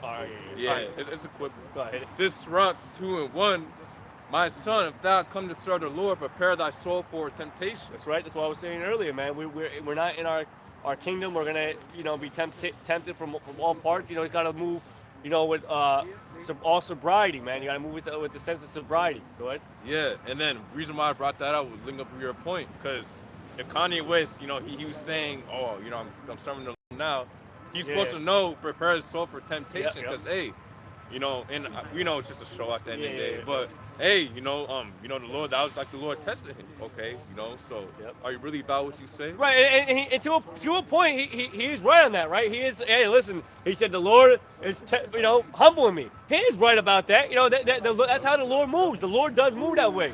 The Lord will humble your ass. You know. Because Amalek is a vicious demon. Amalek is showing his horns by taking all this money away from him. But you know, the Lord said he can have war with Amalek from generation to generation. You know, so we are at war with Amalek. But that's why he should be saying things like this earth is given into the hands of the wicked. That's what he should be saying, because he knows that this world is ran by the elites and ran by the wicked. He knows. He said it. He said, look, all this is ran. So they govern all of that. You know, they're gatekeepers on all of that, so they can close that door down on you. And guess what? You can't speak no more. You can't make no money no more. And it's how much more when that CHIP come into play. Then they shut the door on you. You ain't making no money no more. You're gonna be able to buy. You're gonna be able to sell. You know. Yeah. And all this really doing is leading to famine of the word. That's right. They want to create laws so that we. That's it. That's it. Go ahead, bro. Yeah. Oh. Yeah. I just want to bring up that. That was it. Yeah, so I'll start from the top again. This is 1 Timothy 6, verse 9, and it says, "But they that will be rich fall into temptation and a snare, and into many foolish and hurtful lusts, which drown men in destruction and perdition." Yeah, hurtful lusts, and that's why a lot of a lot of big time actors and actresses, they fall victim to them drugs, sex, and alcohol, and they fucking basically just end up dying, man, because they get too wrapped up in all that fame and glory and just abusing themselves to a point of their own destruction, because we got all that money. Like, what else are you gonna do other than abuse yourself, man? You feel on top of the world, man. You high, what they call basically high in life. You high in life. You just, basically say abuse your spirit and do all manners of wickedness, and Yeah, and what I want to say? Oh yeah, so basically, wait, can you read that one more time? The whole precept. Nah, just that. Yeah. I'll read the precept again. This is 1 Timothy 6, verse 9. It says, "But they that will be rich fall into temptation and a snare, and into many foolish and hurtful lusts, which drown men in destruction and perdition." Yeah, so when a lot of these celebrities becoming, or hearing about the truth, or any famous person with fame, or any rich man, really, man, at the end of the day, or a rich Israelite, to be more specific, basically they're not willing to give up those riches, to come back onto Yakalba Page. They're not willing to give up their fame. Because, hey, man, imagine if you've seen, a celebrity, he's just, repents and he comes out here, he's obviously going to get publicized, what's this guy doing out here, telling the white man's a devil, blah, blah, blah, So, and that links up again with Luke 18 and 25, Hey, and and if you like really that rich and stuff, it's important that you have, discipline with your money and stuff, because a lot of people, they fall into like that dopamine rush. All right, they gonna get like a bunch of cars, clothes, whatever's unprofitable. They gonna start doing a bunch of drugs, because they can do it. Yeah. All right, just because they can, you know what I'm saying? Yeah. They go to different eat like fast food and a bunch of like terrible food, like, oh, we eating good every day, and doing all that, all right, which those are like a bunch of hurtful lusts, all right. Yeah, and you got one song by Gunna, it's called Spending Addiction. Because hey, that's a demon, man. When you got that, what's it called? Covetousness. Covetousness. Yeah. Covetousness. Yeah. That's a demon, greedy. man. Yeah, being greedy. Hey, I got that next scripture. I mean, not next precept. Yeah, I'll get into that. This 1 Timothy 6, verse 10, it says, "For the love of money is the root of all evil, which while some coveted after, they have erred from the faith, and pierced themselves through with many sorrows." Yeah. It's basically, you're going to do whatever it takes to gain riches. Yep. And in doing that, you're going to corrupt your walk. Yep. And it says, verse 11, but thou, O man of Yahweh, flee these things and follow after righteousness, godliness, faith, love, patience, meekness. It says, fight the good fight of faith, lay hold on to eternal life, whereunto thou art also called, and hast professed a good profession before many witnesses. So you got a lot of people who have, drive in the world to make it in this world, all right, trying to get all this money, all right, all this land, all right, all these, build a wealth for themselves, all right, while, we doing that, and they do it through the left-hand side, all right, but us, going after Yakalba Page, going after that righteousness, all right, we're doing that, but in the right-hand side, all right, doing whatever we got to do, all right, to be saved from this wicked kingdom. Yeah, we laying up treasures in heaven with moth and rust, do if not corrupt. You said already. I got a quick precept. Yeah, go ahead. Luke 6, verse 24. But woe unto you that are rich, for ye have received your consolation. Yeah. You got it out. Oh yeah. So wait, you read it again. Luke 6, verse 24. But woe unto you that are rich, for ye have received your consolation. Yeah. So all these celebrities, man, or basically, man, all these rich Israelites out here who just serve a mammon, chasing the bag all day. They're not. They obviously heard about the word, but they didn't want to repent. Hey, man, the Lord is gonna worry about you, man, when He comes back. Yakalba Page, when He comes back in those chariots, He's not gonna be looking for you, man, because hey, you already received your consultation. You already received, your fund, your riches, man. While the Lord's men, were catching hell out here. The servants of Yakalba Page out here catching hell. Waiting and being patient, because hey, best believe it, man. You got brothers who can, if they wanted to, man, they could put more, time to getting money, and then they could get, more rich. But what? Nah, man. We make sacrifices for the truth. Yeah, plenty of brothers had plenty of opportunities to, sign certain record deals or, be a pro athlete in the NBA, in the NFL, or whatever the case may be. And they chose the truth over that. Yeah, or get like a certain job that allows you, basically, taking this job will take away your time from the truth. And that's the Lord tempting you. They're like trying you to see what you will do, man. You got a lot of Jake who, they fall victim to, that trap of mammon. Yeah, that's right. And you're going to have a lot of people that, come up to you because, me, I used to play like college basketball and stuff like that. They're going to come like, oh, you stopped playing, oh, you dumb, you have all this talent. I seen it firsthand. You so athletic, you dunking everything, you so dumb that you're not playing college basketball. Oh, you're so young, you're only 22, like you're only getting older.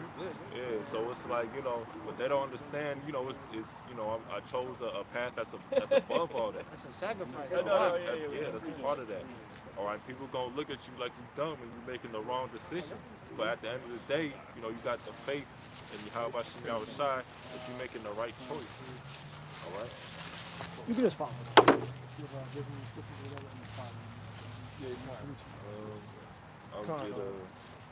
I'm gonna read this real quick. Ecclesiastes 12:1, it says, remember now thy creator in the days of thy youth. I don't know if I brought this out. While the evil days come not, nor the years draw nigh, when thou shalt say, I have no pleasure in them. Yep.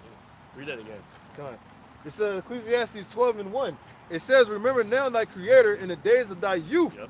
While the evil days come not, yep, nor the years draw nigh. Yep. And that's how it kind of feels right now, like the evil days really aren't here yet. They're drawing nigh now. That's why we got to remember the Lord before all real hell breaks loose. We see the pending doom coming. And that's why we're remembering the Creator. But our people are so stuck in their ways. They're they're that old wine that you can't put you can't put that new wine in those old bottles. So they're kind of stuck in their ways. So they really they're gonna fall victim of that doom and gloom that the Lord's coming to bring. Go ahead, no, that was it on there. I got a quick one. You going with them? I got one too. Yeah, I got one. You can bring it. Yeah. All right. So this is Habakkuk 2 verse 3. It says, "For the vision is yet for an appointed time, but at the end." That gotta be a sin. That's only a damn minivan. Yeah. Or a little van. I We never got a- seen one on a city joint like that, and that loud, that small truck. Yeah, but You want me to lead now? this is Habakkuk 2 verse 3. It says, "For the vision is yet for an appointed time, but at the end it shall speak and not lie. Though it tarry, wait for it, because it will surely come. It will not tarry." Yep, All right. yep. So bring that, bro. So you know, a lot of people think, you know, the Lord is slack with His promise and slack in the, you know, the prophecies and everything that's coming to pass. But hey, that's gonna come. All right, all that's gonna happen. All right, and when it happens, people are gonna know that, hey, this word is right. It's true. All right, they're gonna understand that, but it's gonna be too late. Right, and it does, like, you know, how could you say, like honestly, we're fools. Like the scripture say, we're fools for the Hamashiach's sake, because like realistically, we're over here preaching to the wind. You know, you know, we've been doing, our apostles and elders have been saying it for so long. You know, we're basically preaching of something that seems like it's never going to come. So we look, you know, it looks really foolish. That's why a lot of people get, you know, grow weary and lose, you know, the confidence in this thing. You know, because, you know, it's a foolish thing for us, right? Like, it's a foolish thing to come out here, you know, week in, week out, season in, season out, and preach the downfall of America when sometimes things look really good, you know, where, you know, they think that this new guy is gonna make all these great changes, you know, and we're over here sitting here, you know, no one listening to us, niggas in cloth, right? Talking, you know, beckoning at the hand, you know, talking about how this place is gonna be destroyed, and it just seems like, you know, we're just kind of, you know, unworthy, you know. But to these people, that's kind of how we're kind of unworthy. But we know because of what the Lord said that we're kind of worthy to His eyes, man. That's all really what it comes down to. We just gotta, like, you know, move in that spirit that, you know, although it doesn't, we're not here to be pleased, basically be man pleasers or basically have, you know, great followings. Like great followings doesn't mean that we're going in the right way, you know. Yeah, and that's the spirit, because I got a precept. God, yeah, like this is normal. No one hearing this is very normal. All right, did not Noah go like how many years? 600 years. Talking about like 100. Yeah, it's like 100 years. Yeah, 100 over 100 some years he was preaching that there was gonna be rainfall, and no one listened to him. All right, just Noah's sons, and there was, right? Jonah. Yep. Oh, yep. Well, it Yep. said, just as Jonah was 3 days in the fish. Yep. The Lord shall be 3 days in the heart of the earth, and then rise on the third day. Yep. There you go. So they didn't. The Israelites that was in Nineveh didn't believe Jonah. Exactly. Yep. There you go. Well, they believed them, but then I think after a certain time period, the Lord came to destroy them anyway. Yep. If it was, I'm saying it right. Yeah. Right. So you know, you have people. You'll have someone walk by. They'll see this. They'll be like, damn, these guys aren't doing nothing with their fucking lives. Then they'll go down there, pan the camera over there. Tell me if we can get that. You got the damn bouncy house over there. You got all these cars here, right? They're heading up food platters, right, for the people. Like they're doing. Yeah, and hold up, man. Hey, you remember that one guy who came on the comment board saying, "Oh, you guys was out there in the yeah. Look, you got Oh the yeah. 100, you got the whole block filled up. Right here, this is the middle. You're not even supposed to be parked over here in the middle right here. That's supposed to be a turning lane right here. All right. And it is. So realistically, all these people really getting condemned.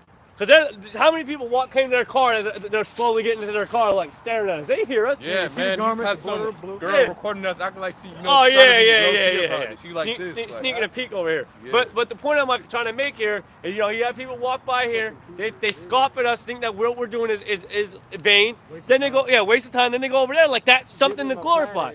You know, we're preaching. Yeah. Part of something. Yep. We're giving bread and water, man. That's the real bread and water. We're giving the real, you know, wisdom.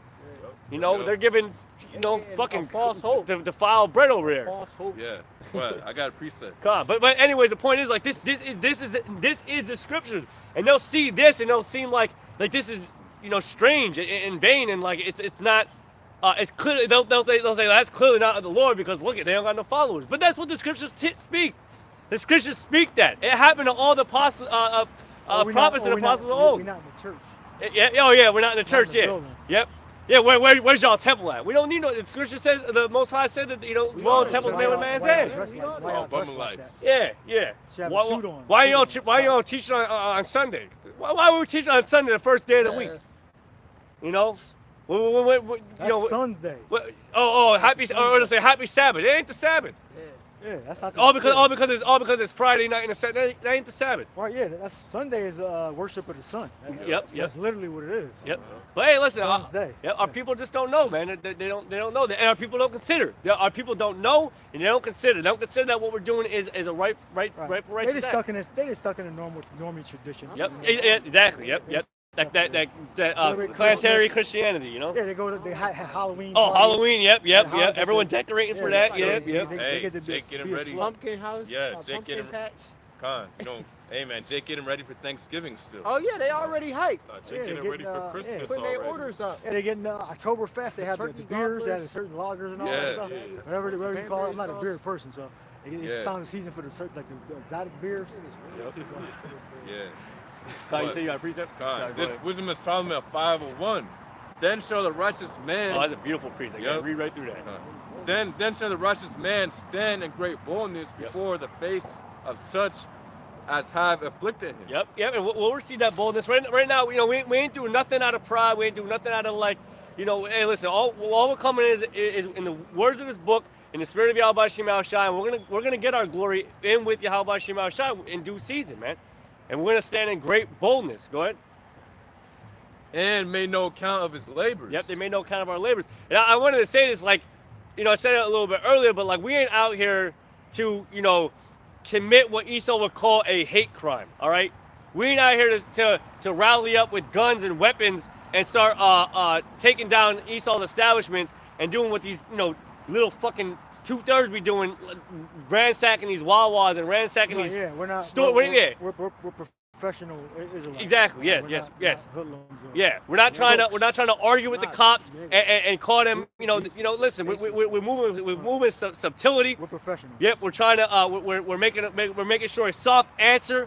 Although, you're going to get in arguments. Yeah. But overall, because the spirit of Satan's still going to be out there. The spirit of Satan's still going to try to, stir things up. Overall, we're professionals. Exactly. So we're going to conduct ourselves like professionals. Yep. Exactly. Yep. And every once in a while, we have a little incident. Yep. And the thing about it is there's going to be a lot of people coming in that spirit of just vengeance, and trying to slap the Hebrew Israelite thing on it, want to bring us down. Because like I said, that hate crime. That hate crime, they can basically destroy you with that. Hate crime. Yeah. Yeah, look, the Lord control everything. So if He wants us in that situation, we're gonna be there. Yep. We conduct ourselves, professionally. Yep. And as it is written, if possible, be at peace with all men. Yep. So right. we don't, not only conjure that spirit up. We're professional Israelites, man. So we can carry ourselves accordingly. That's right. And every once in a while, we might get into a little scuffle here and there, but for the main part, we're very well behaved. That's right. And we teach what we teach. We're not hiding anything. Exactly. So what we teach is what we actually believe. We don't spare feelings. Like the scriptures say, He make our face hard against their face, because that's really what it is. That's that friction, that hard face that our people got. So a lot of times when we get into that scuffle and whatnot, it's just Israel being stubborn and stiff-necked and hard-headed. And they want to come with the friction against us instead of just shutting up and listen, or just fucking leaving. They could easily just leave, Yeah, and it's not us coming out. We're not looking for a fight or looking to pick fights and pushing people to try to get them a reaction. All right, to try to get more views. Yeah, you had that one camp, I think HOI. All right, they had that little situation, but it could have been resolved, but they escalated it to what it didn't need to be. Then you had IHPK that was fucking with the brothers in Pittsburgh. Mm-hmm. Take their spot. Nobody owns the fucking street. Why are you acting so damn like y'all tough and shit? Yeah, this hard. Dude, you in the truth. People beef over blocks that they don't own and stuff like that. You doing the same thing. Yep. You know where I'm at. You know where you at. You're supposed to be out of the world, but you acting like a nigga, like a nigga. Yeah. Like you in a damn gang or something. This is not a gang. It's not a concerns man group, like an after school program. Like where misfits get together. Yep. Like we the damn A-team or something, Yeah. Like that's that kind of analogy, but we're not the A-team. We're not like that. We solving problems, unconventionally, but we're not like a paramilitary group. Right? We're just people, brothers that come together under one spirit. Yep. To preach the gospel. Preach the gospel. Yep. You know? Yep. Preach the gospel. That's all we're doing. And we know what comes with the territory. We know that preaching the gospel. Yeah, preaching the gospel isn't going to just be that easy. It's not as easy as just preaching the gospel. Everybody can't do it. Yeah. If everybody could do it, we have a line from here to the fucking Belmont. Yep. But we don't. That's right. Because it's an exclusive organization. That's right. That's right. You know? That was set up from Mossad. And we're not a cult where one guy knows everything and the other guys, they don't really know what's going on. That's a cult. Yeah. And you have one guy on the top of the pyramid. Right. Then you have the masses, they don't really know what's going on. Yeah. So they have selected knowledge of what's going on, and they kind of this guy only top two guys, 3, 4 guys, 5 guys. They really know what's going on. Like they don't know they about to go grab the guns. The other guys don't know. They just got to show up at the spot. And then when they show up, they all get like murdered and shit. Yeah. You know, that's a cult. Yeah. We're not in the fucking cult. All right. Yeah. Everybody we know the same thing. Yep. All right. I ain't gonna tell a brother to meet somewhere. We gonna go rob the store and shit. This how we got the money, because we got knocked over the bank. That's how we got the money for the cameras and the computers. You know, we got the cars. We robbed the bank. We not, and it's not a cult. All right. We just regular people, regular men. Yep. We came together under because we believe in the Bible. Yep. Like the scriptures commanded. It's like the scriptures commanded. We're a truth group, as the apostle said. Yep. Yeah, we're a truth. Yeah, a truth group. Yep. All right. They tried to. Remember the dude that came over and said, "Y'all, this is a protest." Oh yeah. Like, so obviously somebody sent him out there. I don't know if y'all was there. Oh yeah, I was there. Yeah, he said, well, "This protest." What the fuck are you talking about? Protest. He had a notepad. Like somebody obviously sent y'all out there. Yeah. Sent you in. It was like probably some not rookie cops, but Try to write an article. Center City cops. Do an interview. Yeah, but he was a cop though. He was a cop. So I mean, like, so his sergeant must have sent him down here to get a report. Yeah. Because somebody must have complained of us preaching or whatever.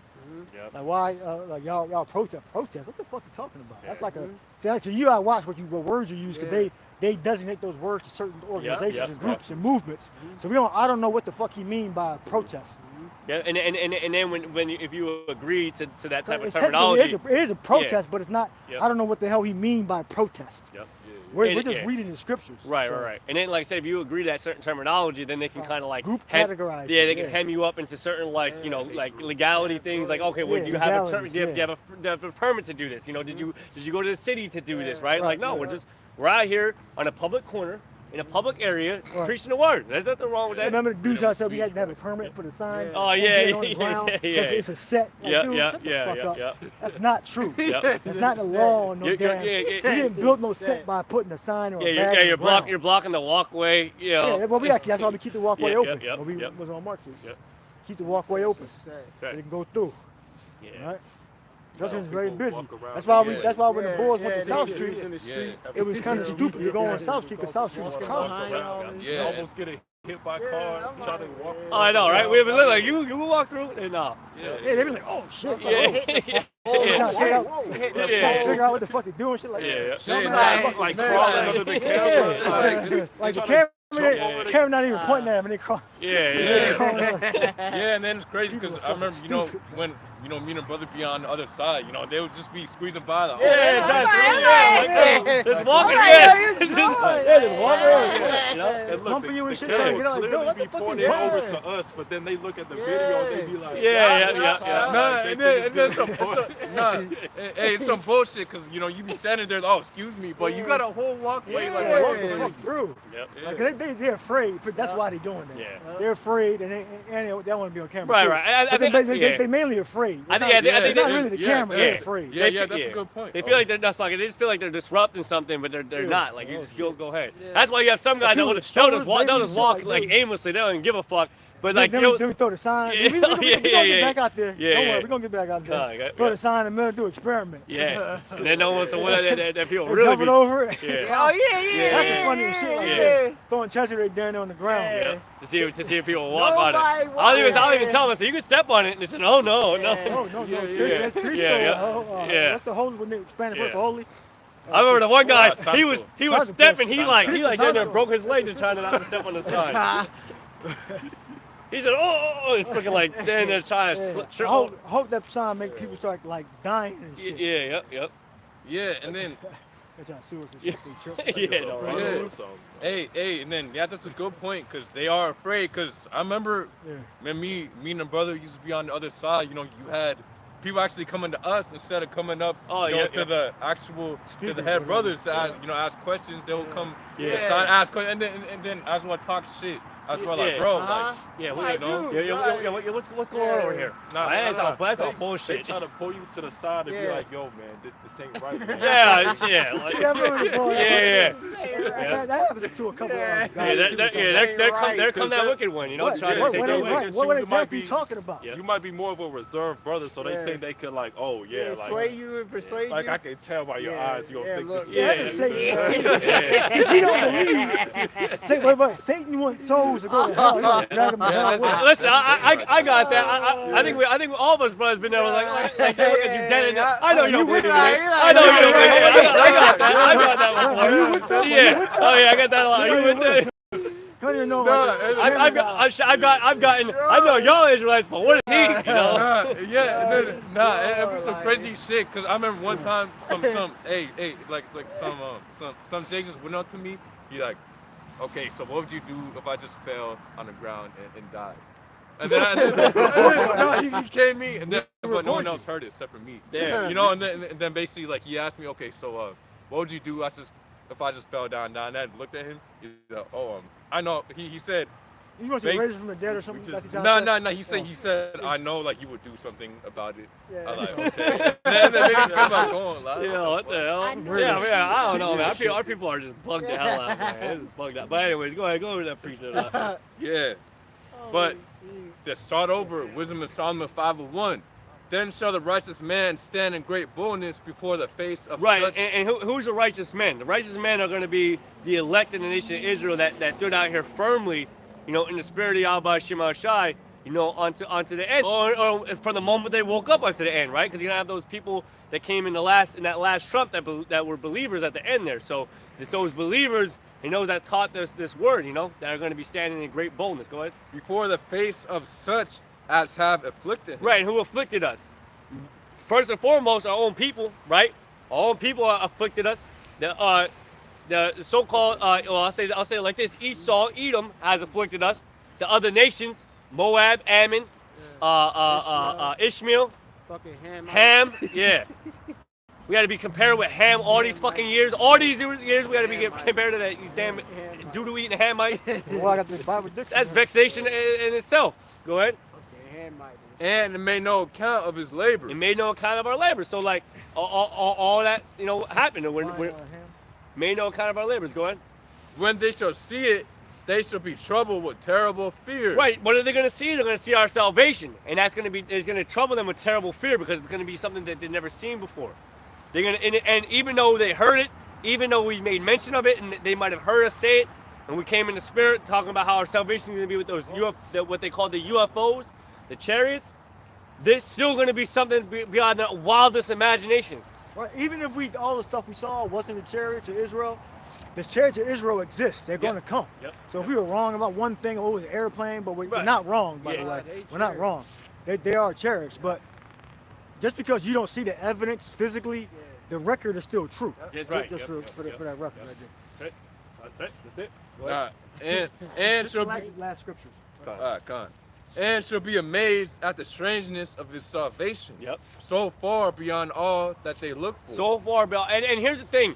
Here's how you know that this is because like these Edomites in this plantation Christianity believe that people are gonna just disappear and their fucking clothes are gonna end up on the ground. All these people will be looking around like, oh, where's Johnny at?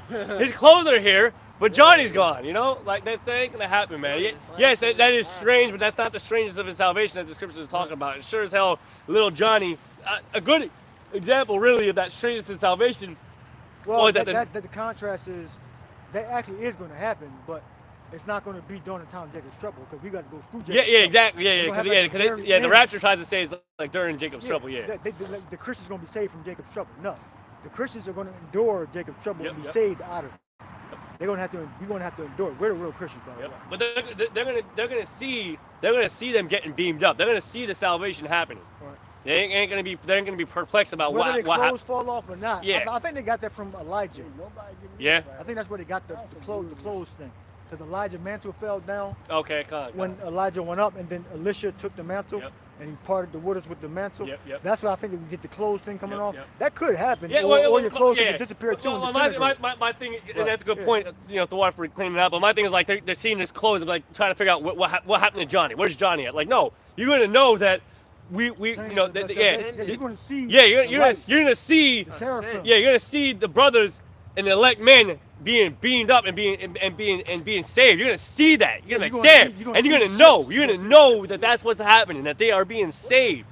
That they are receiving salvation. You're gonna be wondering what's happening to me. And the next thing you know, the damn missile gonna hit your ass. Yeah, because when or chariot, a beam of lightning gonna hit you from the chariot. Yeah, because when Yahushua comes back, he's gonna come in the spirit. Yep. That basically you've been seeing, from that their brothers been giving off, at the camp. Because what, this the church is how can I put it? Basically, hey man, Yahushua, that's like he's dealing directly, man, with the church. Yep. And So we're telling you too. We're telling you that's gonna happen. So you gonna know. When you see those ships, we already told you. The prophecy already went out. Yep. What was it? Was that the knowing? The knowing kind of illustrated that, where kind of like a ship basically beamed up the two kids or something like that. Was it the knowing? I think that was the knowing. And then right at the end of the movie, the flame came through and that was like the rebirth of Earth or whatever. Yeah. Having the two little kids, Yeah. But that was that's a little bit more of a closer. And it was that other. What was that Chronicle? What was that other? That you used to use that on the outro a lot with the people. Thor. Is that Thor? Yeah, where they're beaming up. Yeah. I'm gonna get that back together. God. That scene. Yep. Ascend Send into heaven. Yeah. Asgard after they defeat the Sentinel or whatever. Yep. The fire coming out. Yep. That's a good illustration of that ascension into heaven, ascension into the chariot. But Slocky, go ahead. Oh yeah. I can go to verse 5, man. I'm gonna stop. Yeah, go to. Yep. And they, repenting and groaning for anguish of spirit, shall say within themselves. Now they want to repent and groan in their spirit. All that time they've been doing wickedly and count, wanting to vote and stuff instead of listening to the word. Go ahead. This was he whom we had sometimes in derision. Yep. And a proverb of reproach. Yep. And we're a proverb of reproach. We're basically a saying of nothing. A saying of vanity. They basically just they make it a saying to basically say we ain't nothing but fucking nobodies. What are y'all doing with your life? Y'all don't got no jobs. Y'all bums. Meanwhile, we got jobs. We probably got more money than you. Yeah. Because we're actually we're taught responsibility. We're taught moving with responsibility. Yeah, and then same logic. If you're telling me I need to get a job, you're assuming I don't have a job. Then what are you doing? Yeah. You get a job because you're not at the job right now. You're talking shit. It's obviously our free time. Yeah, It's exactly. our free time. Yeah, it is just foolish. You could be living boxes talking shit. Yeah. Why are you still listening? Yep. Yeah. It says verse 4, we fools accounted his life madness and his end to be without honor. That's right. Yep. Just read through it to the point. How is he number among the children of the Most High and his lot among the saints? Yep. I'll read through it. Yeah. Yep. Therefore, did you read the strangers of salvation? Yeah. Yeah. All right, well, read that again and then close it. All right. Read the hand. Read the strangers of salvation. All right, verse 2 of Wisdom of Solomon chapter 5. When they shall see it, they shall be troubled with terrible fear and shall be amazed at the strangeness of his salvation so far beyond all that they look for. Right, and that's going to be by those strange balls of light. They're going to come close and we're going to see them. Some of them going to be close, some of them going to be far away. The ones we get beamed up in are going to be, well, it can be any distance because they ain't going to be hit by the missiles anyway. Even if they do, they're impervious anyway. So the elect are going to be delivered. That's right. All right, so the ham, and we're closing out. We're not Africans. All right, we are of the stock of Abraham, Isaac, and Jacob. Right. What? It says. Show the book first. No, the cover. Donovan's Pictorial Bible Dictionary. Yep. Yeah, man. This is something we brought in week in and week out. We got to beat this into y'all heads, man. That we are not Hamites, man. We're not Africans. That there's a separation between the two. Go ahead. Yeah, it says. What's the page number? Page 330. 330. Yeah. All right, under Ham. Yep. It says, the youngest son of Noah born probably about 96 years before the flood, and one of the 8 persons to live through the flood. He became the progenitor of the dark races, not the Negroes, but the Egyptians, Ethiopians, Libyans, and Canaanites. That's what those are all dark races. All right? And the Negro, which really represents all the tribes, we're all the same, have the same father. All right? That's Jacob. All right? And then Jacob had sons. All right? So we are not of Ham. We're Shemites. We're the real Shemites. All right? And the Edomites are the Caucasian Edomites, Amalek, the little hat guys. They're Shem too, but they're Abraham, Isaac, and Esau. They come from Esau, Edom. All right, so we're the chosen people of God. So that's it. So you close out. So with that, I want to say all. I want to give all honors and glory to Yahweh, Ba'Shem, Yahushai, Ba'Shem, Rakak, Wadash. I want to say shalom and double honors to the apostles and the elders of the Great Millstone. I want to say shalom to all you sister Akim out there pushing his word in all truth and sincerity. And hey, Baba Bo. Baba Bo, shalom. Shalom.